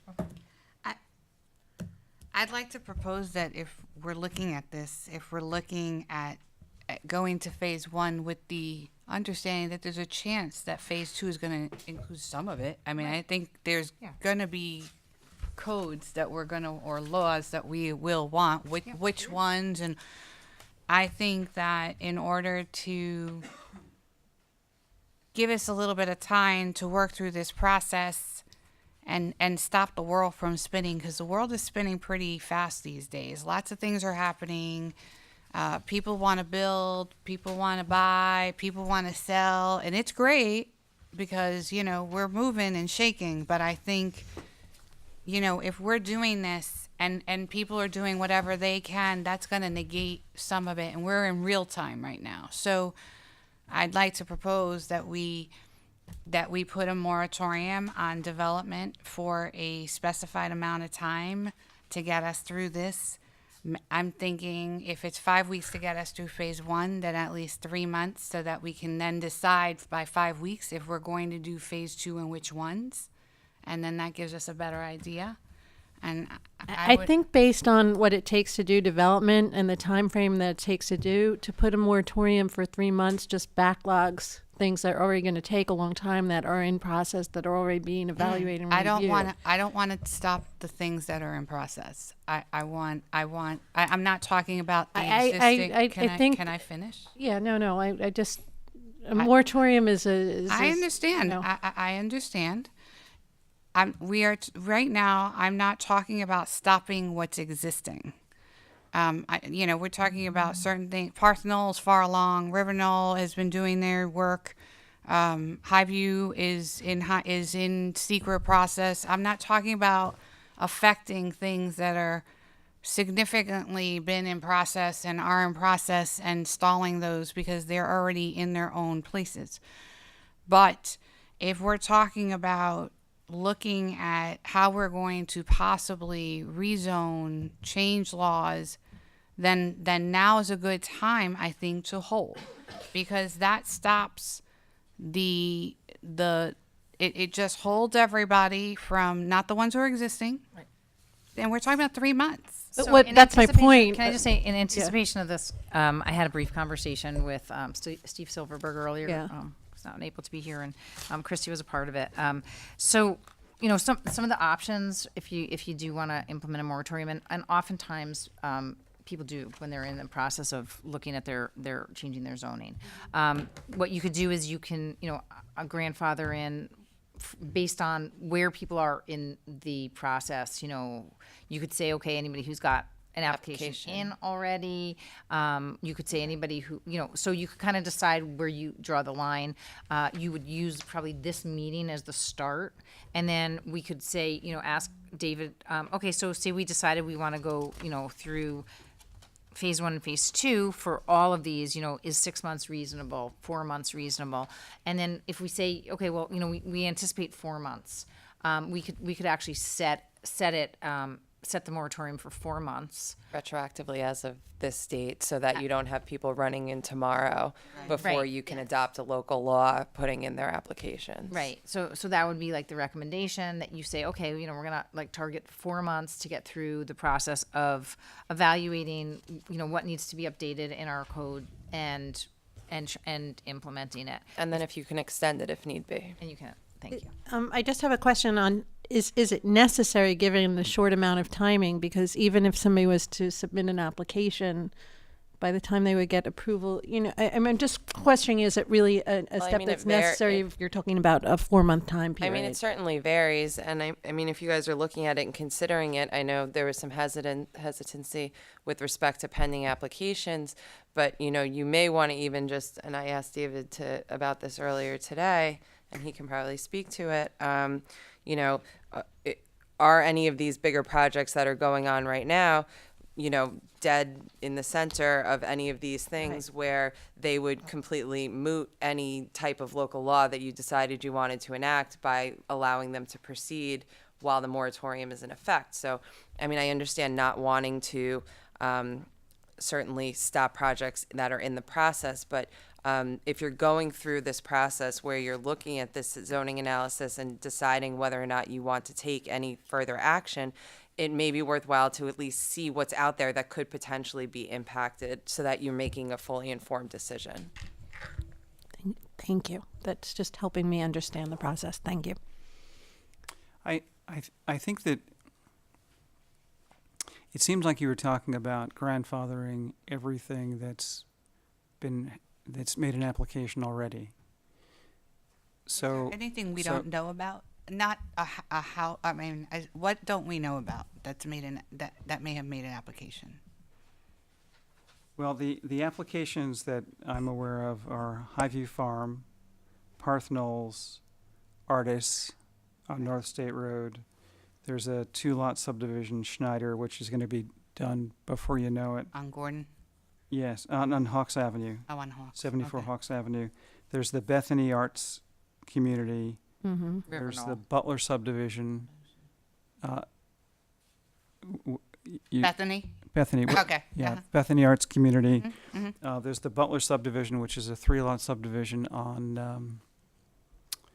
I'm not going to be able to come up with the name of the street. I've got a mental block. That's Gordon, I think it might be. It's off of Gordon Avenue. Yeah, that's, Yeah, Deerfield, something. that's- yeah. It's, Oh, yeah, yeah. it's River back, Parkway. which River is Parkway. Lot which subdivision. is going through and stuff. then River Knoll, Right. Right. and that's Okay. about it. All right. So if you're planning on grandfathering those, then we really don't have to get into whether the local laws would affect them or not. Well, I guess Because is that's- there anything in what could potentially be contemplated here in terms of rezoning or changing that could potentially impact any of these projects? I'm sure the answer is yes. I know, but I think the what one that- Dave is saying is if we grandfather those projects If the town board really wants to grandfather the from these impacts, because, and I think we would, I don't think, are you talking about, we're not No, talking I about would- impacting what's happening. Right, it's 'cause what's it's what's out there that we to don't be- know that right, might be happening. Right. Right. No, I just wanted to make sure that there was an understanding of, if you're putting a so you just want the moratorium so that you can take a breath while everything's pending. Okay. Yes. And I talked to Steve about this earlier, and Dina and I talked a little bit about it. There's just also the issue of these are some big projects, and so if any of what you're looking at here could potentially be impacted by that, that may be something that you would just want to be aware of and consider, because you could potentially have a moratorium affect those if you wanted it to. Right, if we didn't want to grandfather in all of these projects and we said, okay, well, anybody that's gotten to this stage. Or if you know, wanted to that's do it been by zoning accepted, district. the application was accepted, or. To, you know, to you try can to address put what Christy is talking about, the one that jumps out at me is Artis and number 1 on the hit parade, which is looking at the buffer requirements between commercial and residential. That's the one that jumps out at me, because if you're going to increase the buffer between commercial and residential, that's likely to affect Artis. But at the end of the day, that corridor, that North State Road corridor, is so narrow as it is. I don't know if you're going to want to increase Yeah. the setbacks and the buffers very much. The buildings will Because be you're- like this narrow. Yeah, you're going to. I don't want to prejudge this whole thing, but it's a real balancing act because you've only got so much land out there to start with Right. that's zoned for commercial Right. purposes. I guess that's my point, is that we have things in play that could be affected by this, that we're going to grandfather in, and then we're going to have a moratorium on future things. But at this point, you're talking about a very short moratorium, given the time it takes to go through the whole process. So, So do I'm we need a just, longer? I'm just not understanding. I think we need a moratorium so that we can breathe before anybody, and that's to the point, is we've already said we're going to be looking at these things. We don't know if now that somebody says that they're going to run in to try and do all kinds of things. So while we don't want to negatively affect, I personally don't want to negatively affect anything that's firmly in process that we've just discussed. I definitely want to give us a chance to take a look and see what's happening and what we might or might not want to do, so that no one, I mean, I actually, I And think it's not a bad idea. Okay, I'm just looking at the time frame. Is it really even necessary? But Yeah, you're and talking Dave- about I a pretty don't short think it's a time bad frame. idea. We know Is that 6 months long enough? I mean, is 4 months long enough? I'd like to start with 4 months and be optimistic. Well, as Christy said, usually there's a time frame built in as an extension, possible extension. Okay. Okay. So And I you might think- want to do 4 months with a Possible. possibility of a 2 or 3 month extension. Okay. Okay. All right. You just, you would come back and say, okay, well, here's the progress we've made, because, you can't just sit around for however long, but obviously David's going to be getting right to work, so And, hopefully in and 4 Dana's months you'll be. going to be cracking the whip. I will be. I can. With yeah. a smile. So we would, She smiles. Yeah, but yeah, this but would have to be done by local law, so you would have to hold a public hearing on it. But Okay. it could be, when the local law is Retroactive till today. adopted, it would be retroactive to today, per your discussion, so that, like I was saying, no one runs in tomorrow. so Thank you. Right, so you would draft something, Correct. and then we We'll would draft put it on- something. put- We'll, put we'll it on- notice it. We'll hold a public hearing. Okay. Probably not. Could it be next week, or is that too soon? Call for the public hearing to be held 2 weeks after next. Yeah. Okay. So we'll I call believe it. it's a type 2 action, so. It is a type 2 action, so there's no further secret review that's necessary. And we have to let the building department know about this now? You good? Everybody should know about it. Yeah, we're gonna have to let everybody. Well, it's going to be a public notice. But like Well, no, I mean, tomorrow. like, we need Yeah. to, no, no, Tomorrow, we that we're- need to text now. Okay. We're good? Okay. Okay, so, so that, Thank you for. now I think Sorry, that, I'm sorry. Can we just back up? So we're. yeah. I just want to make sure I'm clear on what the I guess the dividing line is going to be. So it's going to be, it's not limited only to what's discussed here. You're doing global development from this date forward for a 4-month period. Okay, thank you. And just to put a fine point on it, Yes. global development, so that would be applications for site plan approval, Does that For include s- residential decks? special permit approval. But I don't think we're talking about building permits for decks. Right, or No. like a Yeah. single family No. variance. or Yeah, so no. It would be site plan, I would think. Site plan, the planning board also has conditional use permit approval. I think, yeah. The ZBA has that special permit approval. So you may want to go through the whole zoning law and, And see what else could be impacted. exactly. I would definitely say we're not trying to affect somebody's deck, Right. That's what he said. but we're definitely trying to affect all those other things. Yeah, development. So yeah, we'll have to find a way to nuance that term. And while you're doing it, if you want to give me a call or. Okay. Thank you. Sure. I will Okay. do that. Okay, so are we good? Anything else? Are we all good? Do we have to, I think we're all good with that. Yeah. Professional services, we're good Yes. with phase 1, and then we're gonna go from phase 1 and decide what we wanna do for phase 2. Yes. Okay, Yes. and we'd like to work in that 5-week timeframe, so whatever you need from us for public meeting, work session, et cetera, to get feedback, we'll talk about Right, I that. can coordinate with you and Maddie. Absolutely. All right, great. Do I have to leave now? You can leave. Thank you, have to. sir. You don't have to yet. You don't have Longer, to. no. You wanna- Actually, so the next order of business, am I still in the work session? Is to discuss the proposed changes to the fee schedule for the one-day peddler's permit.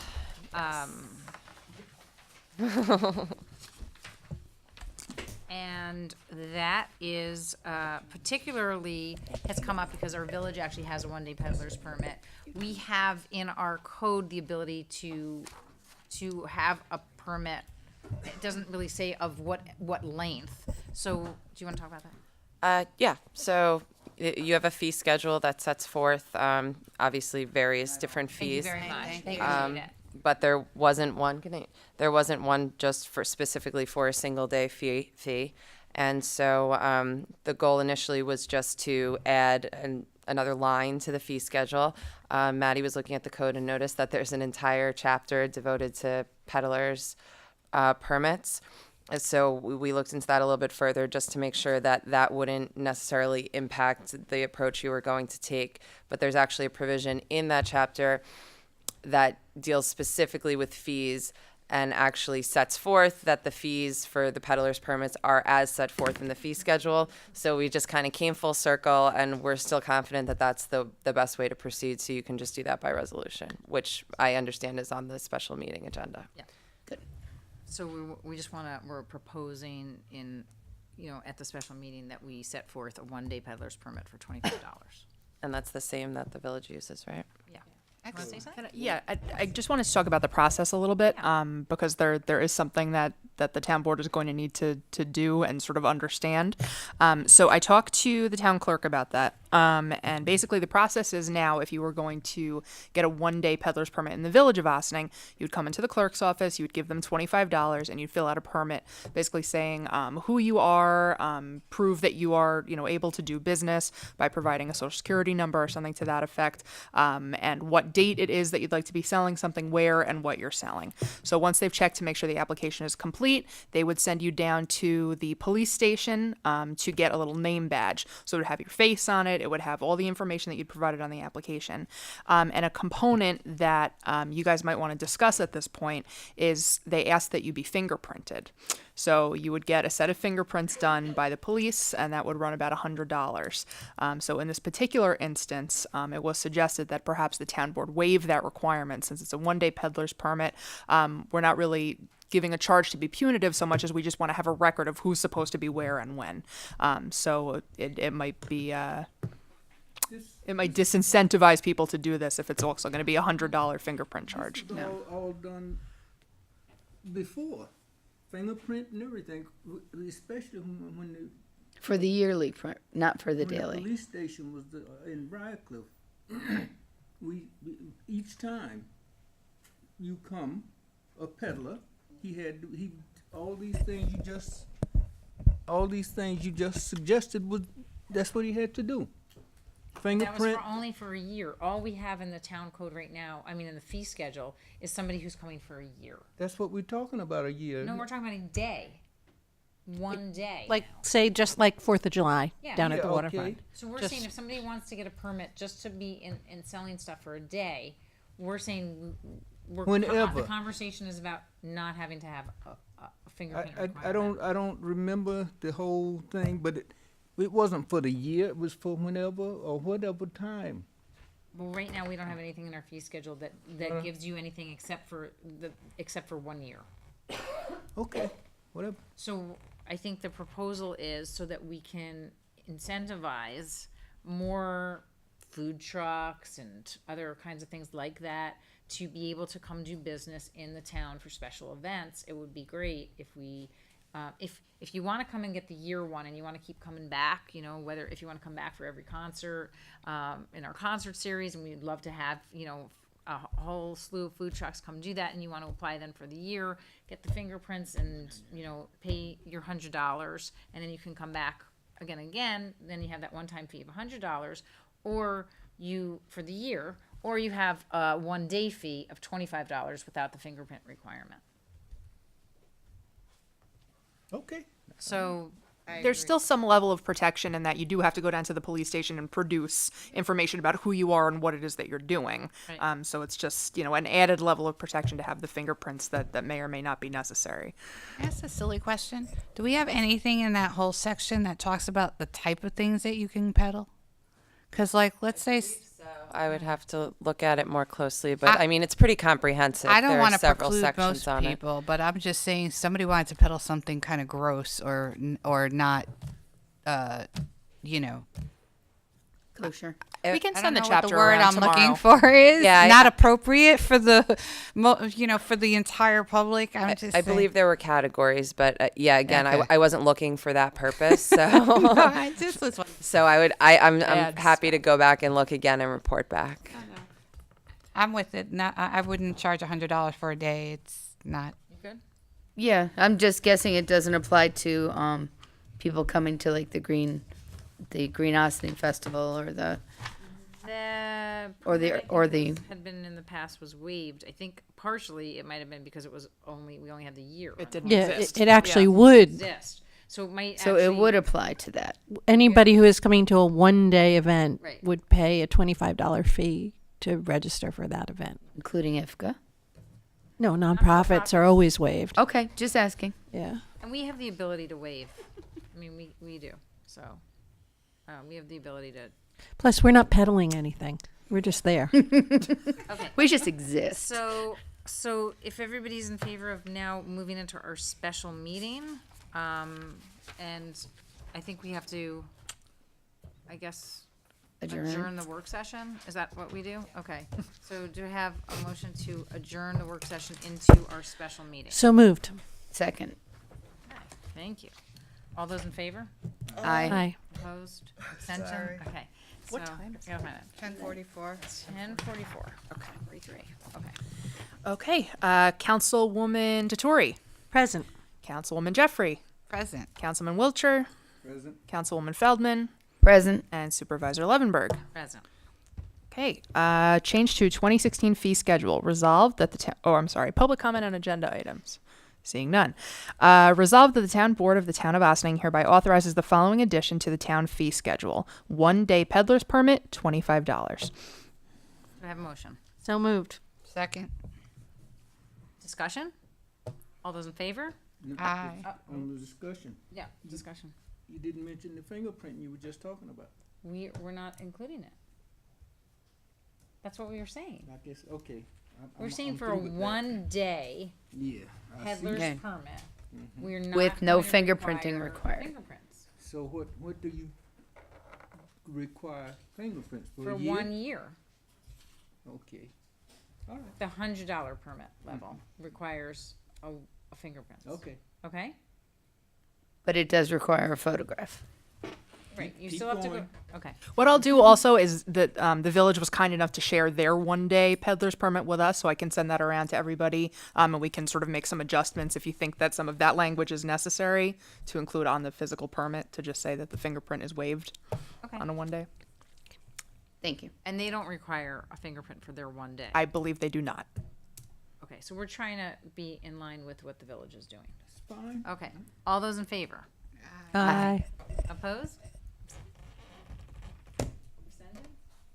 Good, okay. Resolved that the town board of the town of Ossining hereby authorizes the supervisor to sign a contract with National Standby Repair Incorporated, Scarsdale, New York, for the scheduled service of sewer lift station generators at an annual fee of $4,800 plus an additional $225 for each additional service. And be it further resolved that the supervisor is hereby authorized to sign additional purchase orders with National Standby for required work on generators not covered by this contract, provided that the town's procurement policy is properly observed. Go ahead, you talk. Okay. So very long story short, this is a company that the highway department has decided they'd like to use to do preventative maintenance on the generators that operate the sewer lift stations. And the village also uses them. The village also uses them. We were using a different company several years ago, and for whatever reason, the highway department decided they'd like to switch to the one that the village uses.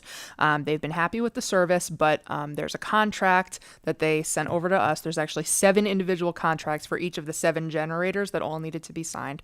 So we sent it over to Steve about a month ago to just make sure he was fine with the language in the contract. The supervisor did make a change. There was some language in the contract that said it would automatically renew sort of in perpetuity. So we did make the change that would not be happening. But basically what each contract for each generator says is that for, I believe it's $600, $650, somewhere around there, per generator entitles you to 4 visits per year. So that's $600.